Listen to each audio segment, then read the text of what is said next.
भी प्रश्न है सभी के सभी PYQ है, ठीक है, सभी के सभी क्या है PYQ हैं। आपके एग्ज़ाम के लिए अब मोस्ट इंपॉर्टेंट क्लास आज की होने वाली है, ठीक है। तो आइए देखते हैं आज के क्या महत्वपूर्ण क्वेश्चंस बनते हैं। पहला प्रश्न देखते हैं। पहला प्रश्न कहा गया जल का इलेक्ट्रोसिस किसका उदाहरण है। जो जल का इलेक्ट्रोसिस होता है वह किसका उदाहरण है ये बताना है आपको। यहाँ पे दिया गया ऑप्शन दिया गया है संयोजन अभिक्रिया, अपघटन अभिक्रिया, विस्थापन प्रतिक्रिया या फिर ऊष्माक्षेपी अभिक्रिया। ध्यान दीजिएगा, कहा गया है जल का इलेक्ट्रोसिस किसका उदाहरण है, तो जो अपघटन प्रतिक्रिया होती है उसका यह उदाहरण हो जाता है, ठीक है। यानी कि इस तरीके से ऑप्शन नंबर बी हमारा करेक्ट आंसर यहाँ पे देखने को मिल जाएगा, ठीक है। अगला प्रश्न देखते हैं। देखिए, आप अगर चाहें तो हमें व्हाट्सएप ग्रुप पर, टेलीग्राम ग्रुप पर या फिर इंस्टाग्राम पर भी इसी नाम से आप जो है सर्च कर सकते हैं, ठीक है। अगर कोई दिक्कत आती है आप इंस्टा पर मैसेज कर सकते हैं, टेलीग्राम ग्रुप ज्वाइन कर सकते हैं या व्हाट्सएप ग्रुप में भी आप जुड़ सकते हैं, ठीक है। आइए अगले प्रश्न को देखते हैं। हमारा अगला प्रश्न है, ध्यान दीजिए, अगला प्रश्न है निम्नलिखित में से किस अभिक्रिया में अभिकारकों के बीच आयनों का आदान प्रदान होता है। बताया है कि निम्नलिखित में से किस अभिक्रिया में जो है अभिकारकों के बीच जो है आयनों का आदान प्रदान होता है ये बताना है। विस्थापन में, अपघटन में, दोहरा विस्थापन में या फिर संयोजन में। तो अगर करेक्ट आंसर की बात करें तो दोहरा विस्थापन जो होता है द्विक विस्थापन होता है। दोहरे विस्थापन को और क्या कहा जाता है, द्विविस्थापन भी कहा जाता है। क्या कहा जाता है, द्विविस्थापन भी कहा जाता है, ठीक है। तो निम्नलिखित में से किस अभिक्रिया में अभिकारकों के बीच आयनों का जो है आदान प्रदान होता है, तो दोहरा विस्थापन पे। ऑप्शन नंबर सी यहाँ पे हमारा करेक्ट आंसर देखने को मिल जाएगा, ठीक है। अगला प्रश्न देखते हैं। अगला प्रश्न कहा गया यहाँ पे, क्या कहा गया है, प्राकृतिक गैस का जलना किसका उदाहरण है। जो प्राकृतिक गैस होती है उसका जलना किसका उदाहरण होता है ये बताना है। एंडोथर्मिक प्रतिक्रिया का, ऊष्माक्षेपी प्रतिक्रिया का, संयोजन प्रतिक्रिया का या फिर अपघटन प्रतिक्रिया का। बताना यह है कि जो प्राकृतिक गैस का जो जल जाता है उसका किसका जो है उदाहरण है, ठीक है। तो ऑप्शन नंबर यहाँ पे सही क्या हो जाएगा, किसका उदाहरण है, तो ऊष्माक्षेपी अभिक्रिया का। ऑप्शन नंबर बी हमारा यहाँ पे करेक्ट आंसर देखने को मिल जाएगा। अगला प्रश्न देखते हैं। अगला प्रश्न कहा गया आपसे, ध्यान दीजिए,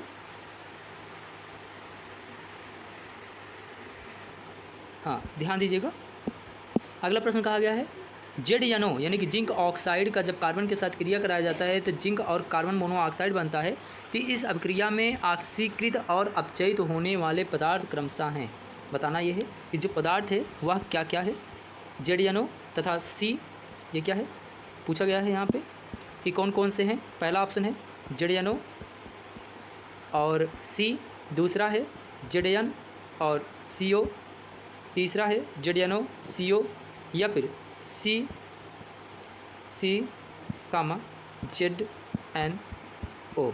ध्यान दीजिए, यहाँ पे ऑप्शन नंबर ए भी हमारा करेक्ट आंसर है और ऑप्शन नंबर जो डी है यह भी करेक्ट आंसर हो जाएगा। इस तरीके से ऑप्शन सी, ऑप्शन ए या फिर डी दोनों ही हमारे करेक्ट आंसर हो जाएंगे, ठीक है। अगला प्रश्न देखते हैं। अगला प्रश्न यहाँ पे कहा गया है, क्या कहा गया है, ध्यान दीजिए, कहा गया है कि जो MnO2 प्लस HCl का आपस में क्रिया कराया जा रहा है तो मैग्नीशियम क्लोराइड और जल तथा क्लोरीन जो है यहाँ बन रहा है। निम्नलिखित अभिक्रिया में ऑक्सीकृत और अपचयित होने वाला पदार्थ है। यह बताना है अपचयित और ऑक्सीकृत होने वाला पदार्थ क्या है ये बताना है कि HCl MnO2 है या फिर HCl MnCl2 है या फिर MnO2 HCl है या फिर MnO2 Cl2 है। तो यहाँ पे करेक्ट आंसर की बात करें तो ऑप्शन नंबर ए हमारा करेक्ट आंसर हो जाएगा HCl MnO2, ठीक है। ऑप्शन नंबर ए हमारा करेक्ट आंसर यहाँ देखने को आपको मिल जाएगा, ठीक है। अगला प्रश्न देखते हैं। अगला प्रश्न कहा गया है, क्या कहा गया प्रश्न, मैग्नीशियम रिबन को हवा में जलाने पर उत्पन्न होने वाला सफ़ेद पदार्थ क्या होता है। मोस्ट इंपॉर्टेंट है, ठीक है। क्या होता है ये बताना है। मैग्नीशियम कार्बोनेट होता है, मैग्नीशियम नाइट्रेट होता है, मैग्नीशियम ऑक्साइड होता है या फिर मैग्नीशियम हाइड्रोक्साइड होता है। बताना यह है कि छठवें का करेक्ट आंसर क्या हो जाएगा, तो क्या होता है, मैग्नीशियम ऑक्साइड होता है। क्या होता है, मैग्नीशियम ऑक्साइड होता है, ठीक है। ऑप्शन नंबर सी हमारा यहाँ पे करेक्ट आंसर हो जाएगा। अगला प्रश्न देखते हैं। अगला प्रश्न कहा गया यहाँ पे कि बुझा हुआ चूना और जल के बीच अभिक्रिया किसका उदाहरण है। संयोजन अभिक्रिया का, अपघटन अभिक्रिया का, ऊष्माक्षेपी अभिक्रिया का या फिर ए और सी दोनों? बताइए करेक्ट आंसर क्या हो जाएगा। तो अगर बुझा हुआ चूना की बात करें तो यहाँ पे ऑप्शन नंबर क्या क्या सही हो जाएगा बताइए।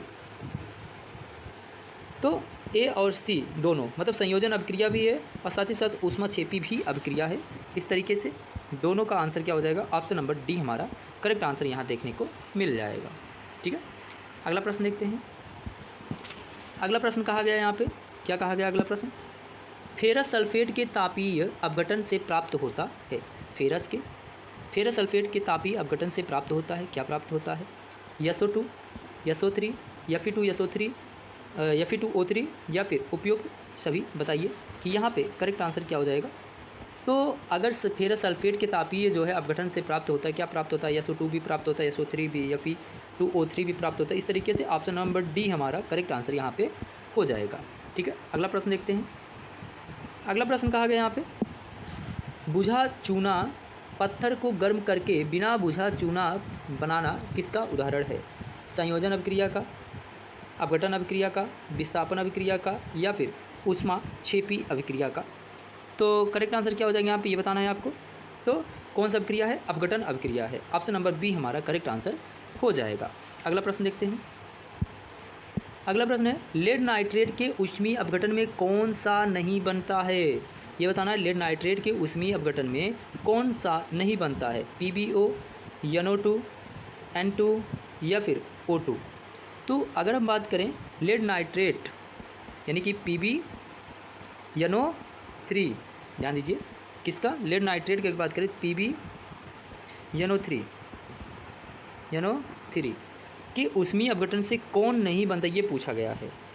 ठीक है, तो कौन नहीं बनता है, यहाँ पे N2 नहीं बनता है, N2 जो है नहीं बनता है, बाकी सब जो है बनते हैं। अगला प्रश्न देखते हैं। इस तरीके से ऑप्शन नंबर सी हमारा यहाँ पे करेक्ट आंसर हो जाएगा। अगला प्रश्न देखते हैं। कहा गया सूर्य के प्रकाश में सिल्वर क्लोराइड का सिल्वर में रूपांतरण किसका उदाहरण है, यह बताना है। तो ऑप्शन ए है अपघटन अभिक्रिया, संयोजन अभिक्रिया, एंडोथर्मिक अभिक्रिया, ए और सी दोनों। बताइए करेक्ट आंसर क्या हो जाएगा। यहाँ पे ए और सी दोनों ही करेक्ट आंसर हो जाएंगे, यानी कि अपघटन अभिक्रिया भी है और एंडोथर्मिक भी अभिक्रिया है। ऑप्शन नंबर सी हमारा यहाँ पे, ऑप्शन नंबर डी हमारा करेक्ट आंसर हो जाएगा। अगला प्रश्न देखते हैं। अगला प्रश्न कहा गया यहाँ पे कि कॉपर सल्फेट और जिंक के बीच प्रतिक्रिया किसका उदाहरण है, विस्थापन अभिक्रिया का, अवक्षेपण अभिक्रिया का, द्विक विस्थापन अभिक्रिया का या फिर संयोजन अभिक्रिया का। बताना यह है कि कॉपर सल्फेट और जिंक के बीच जो है प्रतिक्रिया होती है वो किसका उदाहरण है। तो यहाँ पे ऑप्शन नंबर ए हमारा सही हो जाएगा, विस्थापन प्रतिक्रिया का। ठीक है, अगला प्रश्न देखते हैं। अगला प्रश्न कहा गया यहाँ पे कि BaCl2 + H2SO4 यानी कि बेरियम क्लोराइड का और सल्फ्यूरिक अम्ल का जब आपस में क्रिया कराया जा रहा है तो बेरियम सल्फेट और 2HCl प्राप्त हो रहा है। तो उपयुक्त अभिक्रिया किसका उदाहरण है, ये बताना है। विस्थापन अभिक्रिया का है, द्विविस्थापन अभिक्रिया का है, अवक्षेपण अभिक्रिया का है, बी और सी दोनों है। बताना ये है कि यहाँ पे करेक्ट आंसर क्या हो जाएगा। तो यहाँ पे ऑप्शन नंबर डी हमारा करेक्ट आंसर हो जाएगा। ठीक है, क्वेश्चन नंबर 14 देखते हैं। क्वेश्चन नंबर 14 में कहा गया आपसे कि जो है कॉपर का जो है ऑक्सीजन के साथ क्रिया कराया जा रहा है, कॉपर ऑक्साइड बन रहा है। उपरोक्त प्रक्रिया में ऑक्सीकृत एवं अपचयित होने वाला पदार्थ क्या है, CuO2 है, Cu, O2 है या फिर O2CuO है या फिर जो है CuCO है। बताना यह है कि यहाँ पे करेक्ट आंसर क्या हो जाएगा। तो यहाँ पे ऑप्शन नंबर बी हमारा करेक्ट आंसर हो जाएगा, यानी कि 14वें का ऑप्शन नंबर बी हमारा करेक्ट आंसर हो जाएगा। ठीक है, अगला प्रश्न देखते हैं। अगला प्रश्न कहा गया है कि जो है संक्षारण के कारण तांबे पर कोटिंग का रंग कैसा होता है, ये पूछा गया। संक्षारण के कारण जो है तांबे पर जो कोटिंग कराया जाता है वह कैसा होता है, काला होता है, भूरा होता है, हरा होता है या फिर लाल होता है। तो बताना यह है कि इसका करेक्ट आंसर क्या हो जाएगा। तो हरा होता है। कैसा होता है, हरा होता है। ऑप्शन नंबर सी हमारा यहाँ पे करेक्ट आंसर होने वाला है। ठीक है, क्या हो जाएगा, ऑप्शन नंबर सी क्या हो जाएगा, ऑप्शन नंबर सी हमारा करेक्ट आंसर हो जाएगा। अगला प्रश्न कहा गया है, ध्यान दीजिए। अगला कहा गया है चांदी पर जंग लगने के कारण जो रंग की कोटिंग करी जाती है वह कैसी होती है, बताना है। तो ऑप्शन ए है काला, हरा, भूरा, ग्रे। बताइए कि चांदी पर लगने के कारण जो है जंग लगने के कारण जो रंग की मतलब कोटिंग की जाती है और किसका किया जाता है, तो यहाँ पे काला किया जाता है। कैसे किया जाता है, काला किया जाता है। ठीक है, ऑप्शन नंबर ए हमारा करेक्ट आंसर हो जाएगा। अगला प्रश्न देखते हैं। अगला कहा गया है मैग्नीशियम रिबन को हवा में जलाने से पहले साफ़ करना चाहिए। क्या, गंदगी हटाने के लिए, घर्षण द्वारा जो है उसे गर्म करना, इसकी सतह पर ऑक्साइड की परत को हटाने के लिए, या फिर इसकी सतह पर हाइड्रा ऑक्साइड की परत को हटाने के लिए। बताना यह है कि करेक्ट आंसर क्या हो जाएगा। तो मैग्नीशियम रिबन को हवा में जो है जलाने से पहले साफ़ करना चाहिए। क्यों? क्योंकि जो है इससे क्या होता है कि इसकी सतह पर जो है आग सोने लगता है, यानी कि इसकी सतह पर ऑक्साइड की जो है परत को हटाने के लिए इसका जो है प्रयोग किया जाता है। अगला प्रश्न देखते हैं। ऑप्शन नंबर हमारा इस तरीके से सी वाला ऑप्शन हमारा करेक्ट आंसर हो जाएगा। ठीक है, अगला प्रश्न देखते हैं। अगला प्रश्न है कि निम्नलिखित में से कौन सी एक तापीय अपघटन अभिक्रिया है। 2AgCl गिब्स जो है यहाँ पे 2Ag + Cl2 जो बन रहा है, या फिर 2H2O H2O + O2 बन रहा है, 2AgBr जो है मिल करके Ag + Br2 बन रहा है, या फिर CaCO3 जो है यहाँ पे CaO2 बन रहा है। बताना यह है कि यहाँ पे करेक्ट आंसर क्या हो जाएगा। ऑप्शन नंबर डी हमारा करेक्ट आंसर हो जाएगा। ठीक है, अगला देखते हैं। अगला प्रश्न है कंकाल समीकरण को संतुलित करने का आधार है। कंकाल जो होते हैं उसका जो है समीकरण को संतुलित करने का आधार है ऊर्जा संरक्षण का नियम, स्थिर अनुपात का नियम, द्रव्य संरक्षण का नियम, या फिर उपरोक्त सभी। बताना यह है कि करेक्ट आंसर क्या हो जाएगा। तो द्रव्यमान संरक्षण का नियम यहाँ पे करेक्ट आंसर होने वाला है। ठीक है, अगला प्रश्न है 20 नंबर का है। कहा गया है आपसे क्या कि संतुलित रासायनिक समीकरण XPB ब्रैकेट में NO3 O2 का twice Y TBO Z NO2 O2 में XYZ के मान क्रमशः हैं। बताना यह है XYZ के जो है मान कितने होंगे। तो 2, 3, 4, 2, 2, 4, 2, 2, 2 या फिर 3, 2, 4। बताना यह है करेक्ट आंसर क्या हो जाएगा। तो ऑप्शन नंबर बी हमारा करेक्ट आंसर हो जाएगा 2, 2, 4। ठीक है, ऑप्शन नंबर बी हमारे करेक्ट आंसर होने वाला है यहाँ पे। अगला प्रश्न है, क्या कहा गया प्रश्न में।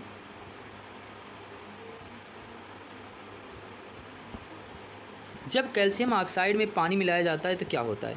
मिश्रण का तापमान बढ़ जाता है, मिश्रण का तापमान समान रहता है, कैल्शियम हाइड्रोक्साइड उत्पन्न होता है, एक ऊष्मशोषी जो है अपक्रिया होती है। बताना यह है कि करेक्ट आंसर क्या हो जाएगा।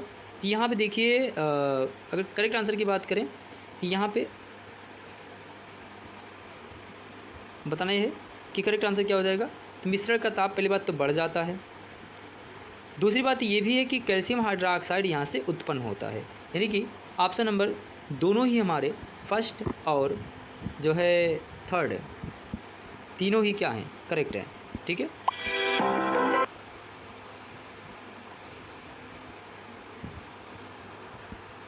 आगे बढ़ते हैं। ये देखो इतने सारे ऑप्शंस दिए गए, फर्स्ट थर्ड सेकंड थर्ड, या फिर जो है फर्स्ट सेकंड फोर्थ, और यहाँ पे फोर्थ दिया गया। तो हमने बताया क्या कि यहाँ पे ऑप्शन नंबर जो है हमारा कौन सही हो जाएगा।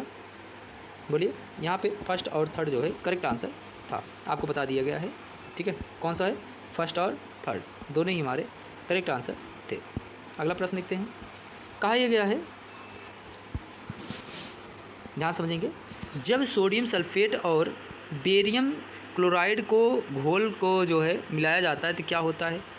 सोडियम क्लोराइड और बेरियम सल्फेट का उत्पादन होता है, विस्थापन अभिक्रिया होती है, द्विविस्थापन अभिक्रिया होती है, अवक्षेपण अभिक्रिया होती है।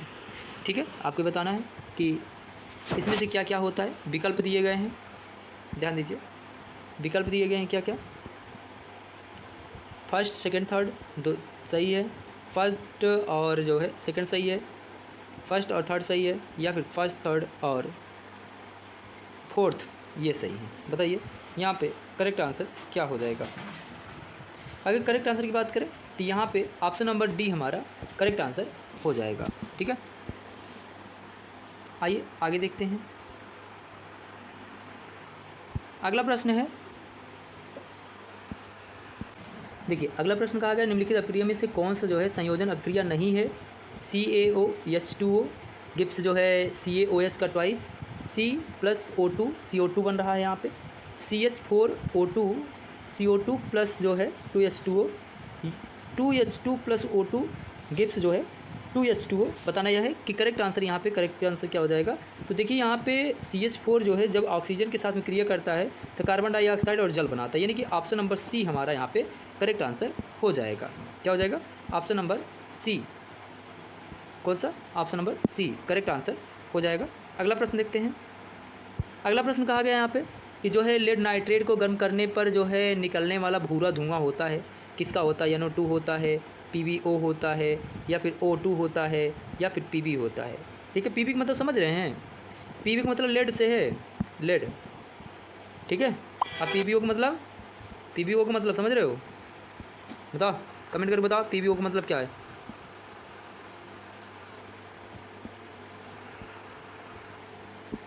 तो यहाँ पे करेक्ट आंसर क्या हो जाएगा? Option number A NO2। अगला प्रश्न देखते हैं।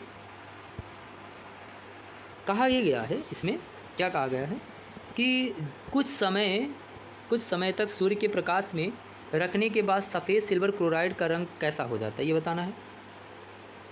सफ़ेद हो जाता है, लाल हो जाता है, ग्रे कलर का हो जाता है, या पीला हो जाता है, बताना ये कि करेक्ट आंसर क्या हो जाता है इसका। तो अगर कुछ समय जो है सूर्य के प्रकाश में अगर सिल्वर क्लोराइड को जो है रख दिया जाए तो वो कैसे कलर का हो जाता है? ग्रे कलर का हो जाता है। ऑप्शन नंबर सी हमारा यहाँ पे करेक्ट आंसर हो जाएगा। क्या हो जाएगा? Option number C. अगला प्रश्न देखा जाए। अगला प्रश्न कहा गया है, क्या कहा गया है, ध्यान दीजिए।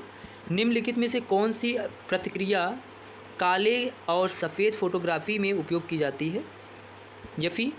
CuSO4, FeSO4 प्लस Cu, यानी कि जो आयरन है अगर कॉपर सल्फेट से क्रिया कराता है तो आयरन सल्फेट और कॉपर बन रहा है, या फिर 2AgBr जो है जब विखंडित होगा तो Ag2Br2 बनाएगा, 2H2O, H2 plus O2, Pb जो है NO3 का ट्वाइस जब ये टूटेगा तो PbO 4NO2 प्लस O2 बनाएगा। बताना यह है कि यहाँ पे करेक्ट आंसर क्या हो जाएगा। तो ऑप्शन नंबर बी हमारा करेक्ट आंसर हो जाएगा। ठीक है, क्या हो जाएगा? ऑप्शन नंबर बी हमारा करेक्ट आंसर हो जाएगा। अगला प्रश्न देखते हैं। अगला प्रश्न देखो क्या कहा गया है यहाँ पे, ध्यान दीजिए। कहा गया है कि नीचे दिए गए अभिक्रिया के बारे में कौन से कथन गलत हैं, ये बताना है। 2PbO प्लस C, यानी कि कार्बन जो है क्रिया कर रहा है यहाँ पे, तो 2Pb प्लस CO2 बन रहा है। बताना यह है कि यहाँ पे क्या हो रहा है, जो सीसा यानी कि लेड है वह कम हो रहा है, कार्बन डाइऑक्साइड का ऑक्सीकरण हो रहा है, कार्बन का ऑक्सीकरण हो रहा है, या फिर लेड ऑक्साइड का अपचयन हो रहा है। बताना यह है कि यहाँ पे करेक्ट आंसर क्या हो जाएगा। कूट देखिए ध्यान से, कूट क्या क्या दिए गए हैं यहाँ पे कि जो है पहला और तीसरा सही है, पहला और तीसरा सही है, पहला तीसरा और दूसरा तीसरा सही है। बताना यह है कि करेक्ट आंसर क्या है। तो ये दोनों ही करेक्ट आंसर हो जाएंगे यहाँ पे, ध्यान दीजिए। अगला प्रश्न है, प्रश्न क्या कहा गया है कि जब Fe2O3 का अगर Al के साथ में क्रिया कराया जाए तो Al2O3 बन रहा है, प्लस साथ साथ ही आयरन बन रहा है। तो यह जो अभिक्रिया है यह किस प्रकार की अभिक्रिया है? संयोजन अभिक्रिया है, द्विविस्थापन अभिक्रिया है, अपघटन अभिक्रिया है, विस्थापन अभिक्रिया है। बताना यह है कि यहाँ पे करेक्ट आंसर क्या होने वाला है। तो यहाँ पे करेक्ट आंसर हो जाएगा ऑप्शन नंबर डी, यानी कि विस्थापन अभिक्रिया जो है हमारा करेक्ट आंसर होने वाला है। ठीक है, ऑप्शन नंबर डी हमारा करेक्ट आंसर हो जाएगा। ठीक है, अगला प्रश्न देखते हैं। अगला प्रश्न देखिए, कहा गया है यहाँ पे कि जब लोहे के जो है भार में तन हाइड्रोक्लोरिक अम्ल का जो है मिलाया जाता है तो क्या होता है? हाइड्रोजन और गैस और आयरन क्लोराइड उत्पन्न होता है, क्लोरीन गैस और आयरन हाइड्रोक्साइड उत्पन्न होता है, कोई प्रतिक्रिया नहीं होती, लौह लवण एवं जल उत्पन्न होते हैं। बताना ये है कि करेक्ट आंसर क्या हो जाएगा यहाँ पे। तो हाइड्रोजन गैस और आयरन क्लोराइड उत्पन्न होते हैं, यानी कि ऑप्शन नंबर ए यहाँ पे हमारा करेक्ट आंसर हो जाएगा। 29 का ऑप्शन नंबर ए क्या हो जाएगा? ऑप्शन नंबर ए हमारा करेक्ट आंसर हो जाएगा। अगला प्रश्न देखते हैं। अगला प्रश्न कहा गया यहाँ पे कि निम्नलिखित अभिक्रिया में कौन सी रासायनिक प्रतिक्रिया की विशेषता है? राज्य में परिवर्तन, रंग में परिवर्तन, गैस का विकास, उपरोक्त सभी। बताना यह है कि करेक्ट आंसर क्या हो जाएगा। तो उपरोक्त सभी, ऑप्शन नंबर डी यहाँ पे करेक्ट आंसर हो जाएगा। आइए चैप्टर नंबर 2 की चर्चा करते हैं। इसमें जो भी इम्पोर्टेंट प्रश्न बनने वाले हैं सभी की हम लोग चर्चा करने वाले हैं। ठीक है, तो यहाँ पे बात करें अगर हम लोग बहुविकल्पी प्रश्नों की, ध्यान दीजिए, बहुविकल्पी प्रश्नों को ध्यान में बहुत ही रखिएगा क्योंकि यही आपको 20 नंबर क्लियर करा देते हैं। ठीक है, आपको इस एग्ज़ाम में कुल मिला के 23 नंबर प्राप्त करना होता है 100 नंबर में से। आपको यहीं पे जो है सारी नंबर्स क्लियर हो जाएंगे भैया, ठीक है। इसलिए मेरे प्यारे बच्चों ध्यान दीजिएगा आप लोग कि 20 प्रश्न आपका यहीं से MCQ से ही श्योर हो जाएगा। इसलिए इन सभी प्रश्नों को बहुत ही ध्यान से देखिएगा और जो भी ना समझ में आया करें कमेंट करके अवश्य बता दिया करें कि हाँ सर हमको यहाँ पे इशू आ रहा है, ठीक है।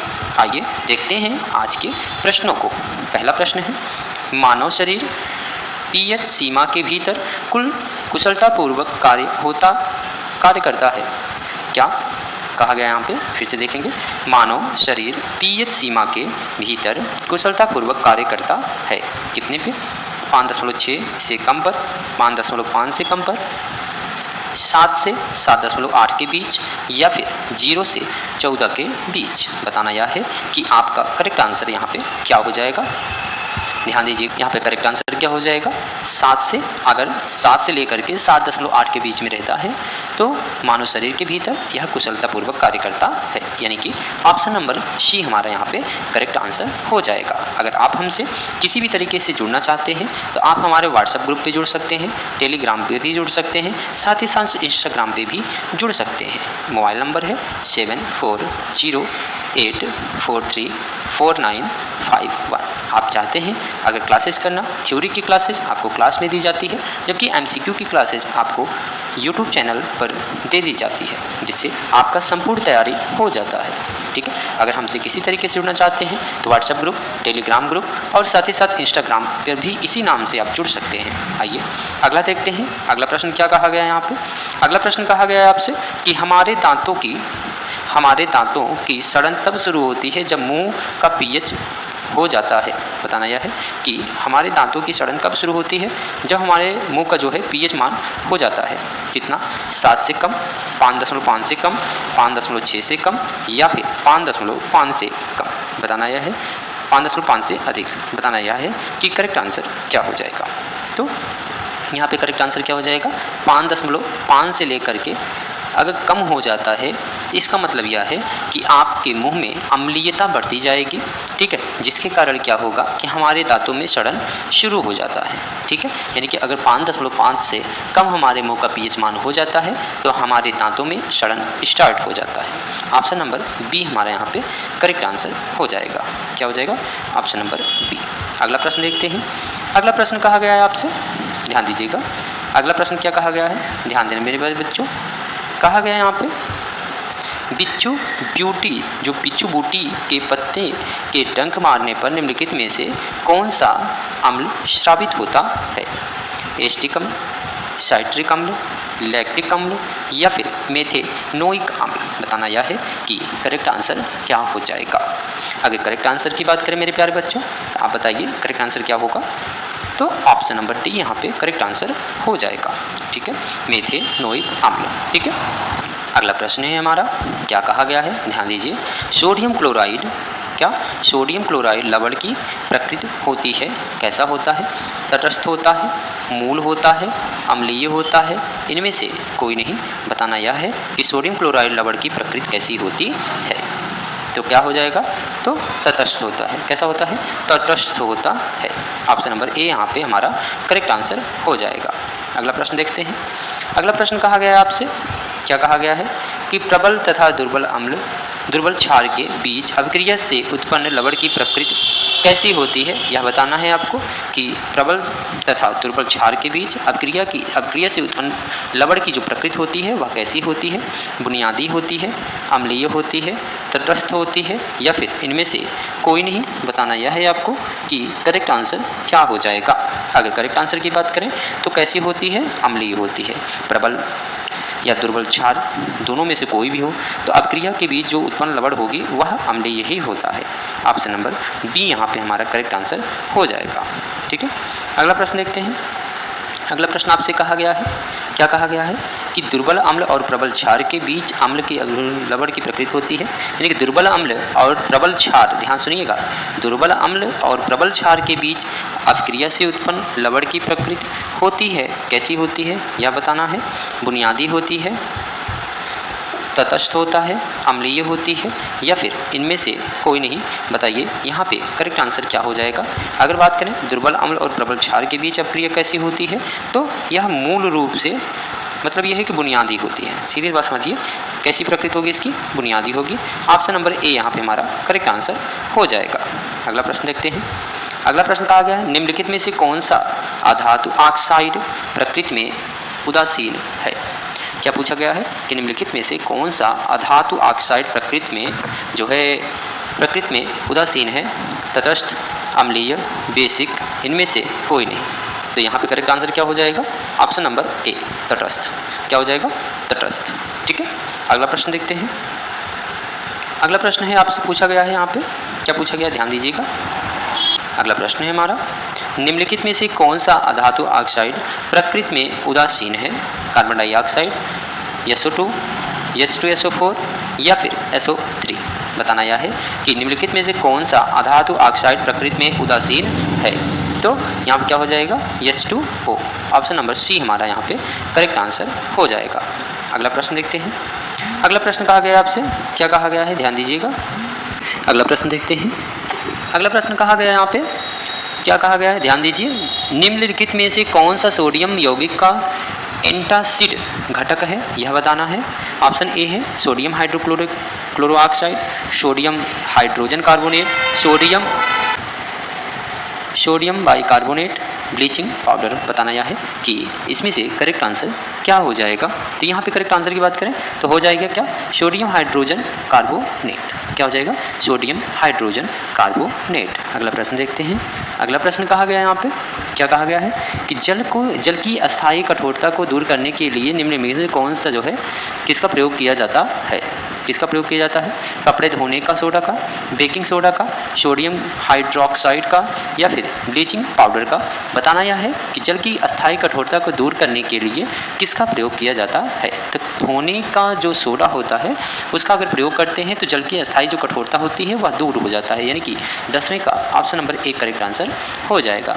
ठीक है, अगला प्रश्न देखते हैं। अगला प्रश्न कहा गया है which are the following compounds produce bleaching powder by the action of chlorine.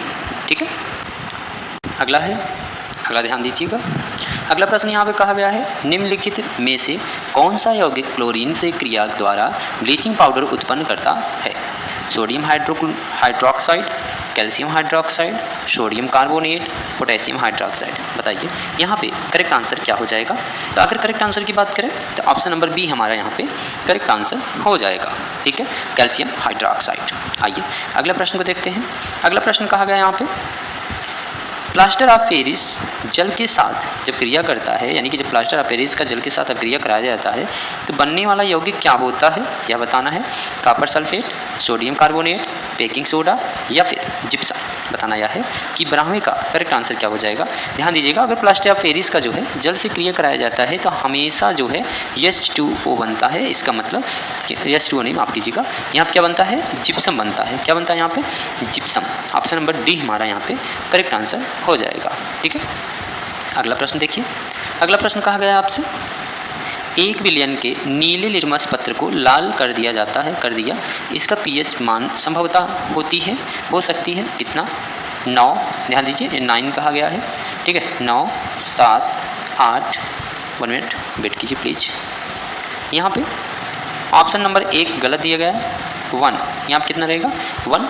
बताना यह है कि 1 बिलियन ने जो नीला लिटमस पेपर पत्र था उसको जो है लाल कर दिया है। इसका pH मान कितना हो सकता है? 1 हो सकता है, 7, 8, 10।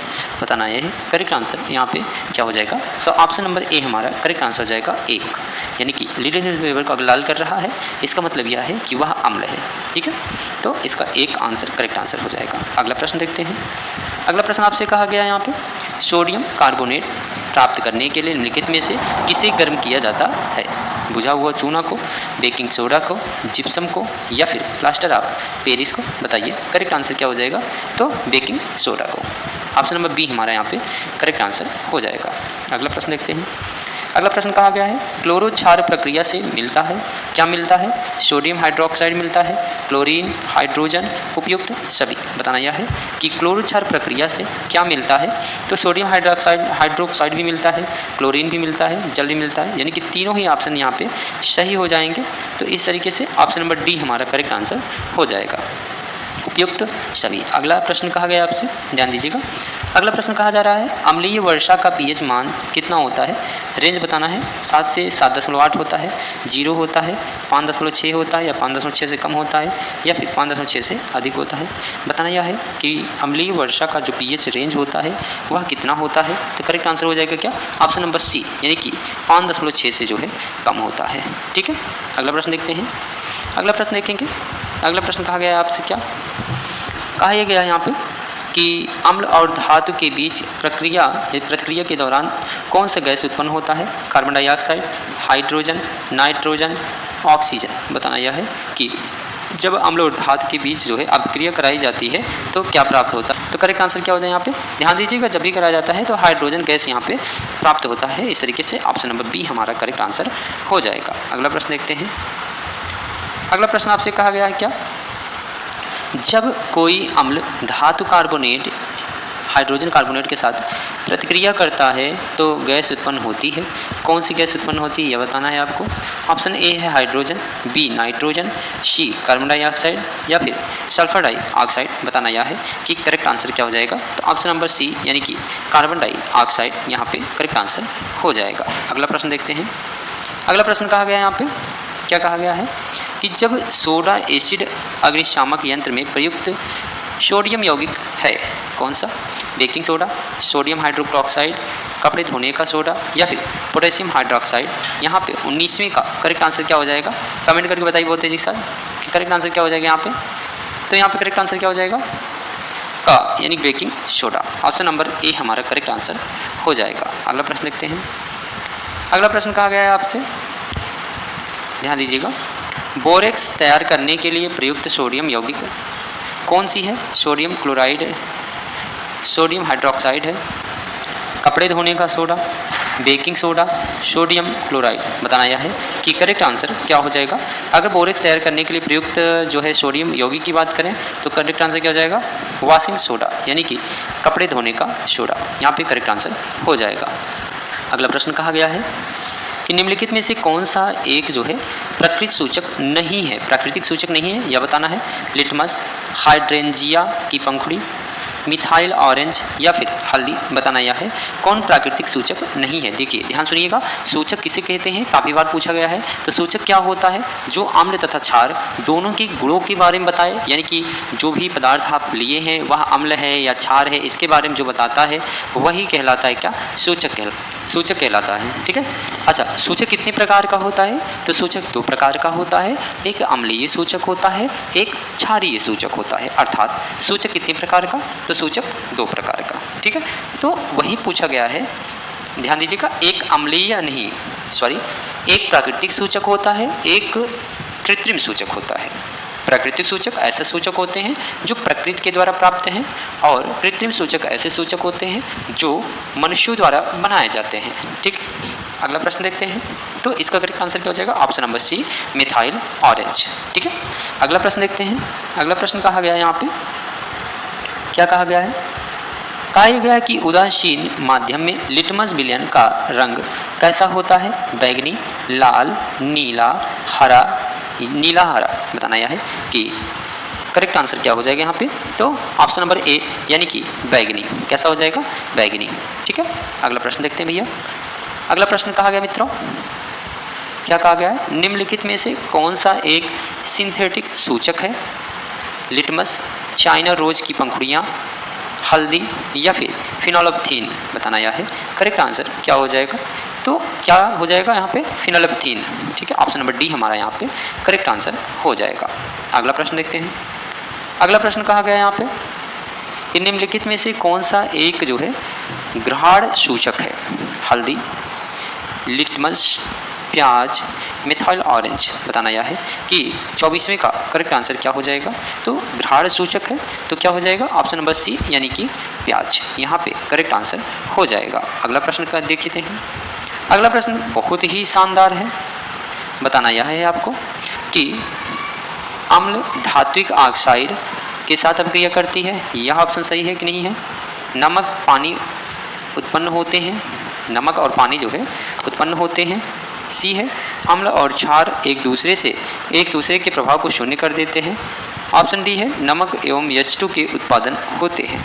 बताना यह है कि कौन कौन से कथन यहाँ पे सही हैं। आइए देखते हैं कथन को। कथन कहा गया है, कथन ए है पहला और दूसरा, दूसरा व तीसरा, केवल दूसरा, केवल जो है पहला और चौथा। तो करेक्ट आंसर क्या हो जाएगा, पहला और तीसरा जो है यहाँ पे करेक्ट आंसर हो जाएंगे। ठीक है, आगे देखते हैं। अगला प्रश्न कहा गया है 26वां प्रश्न है। क्या कहा गया यहाँ पे, जल में क्षार द्वारा उत्पन्न आयन है कौन सा, H+, H2O, OH माइनस या फिर H मतलब हाइड्रोजन माइनस। ठीक है, ये 4 ऑप्शन दिए गए हैं। बताना यह है कि जल में जो क्षार द्वारा उत्पन्न आयन है वह कैसा होता है। तो हमेशा ध्यान देना, जल में जो भी क्षार उत्पन्न होता है उसका H- आयन होता है। ऑप्शन नंबर डी यहाँ पे OH- होता है। ऑप्शन नंबर सी हमारा यहाँ पे करेक्ट आंसर हो जाएगा। अगला प्रश्न देखते हैं। अगला प्रश्न क्या कहा गया है, ध्यान दीजिएगा। अगला प्रश्न कहा गया है जल में घुलनशील क्षार कहलाते हैं, क्या कहलाते हैं, मजबूत आधार, कमजोर आधार, एल्काइड या फिर क्षार। बताना यह है करेक्ट आंसर क्या हो जाएगा। तो जल में घुलनशील क्षार क्या कहलाते हैं, तो क्षार कहलाते हैं। अगला प्रश्न देखते हैं। अगला प्रश्न कहा गया है यौगिक दे दिया गया, एक सूत्र दिया गया है आपको, एक सूत्र दिया गया है, पूछा गया है जो ये CaOCl2 है वह उसका नाम क्या है।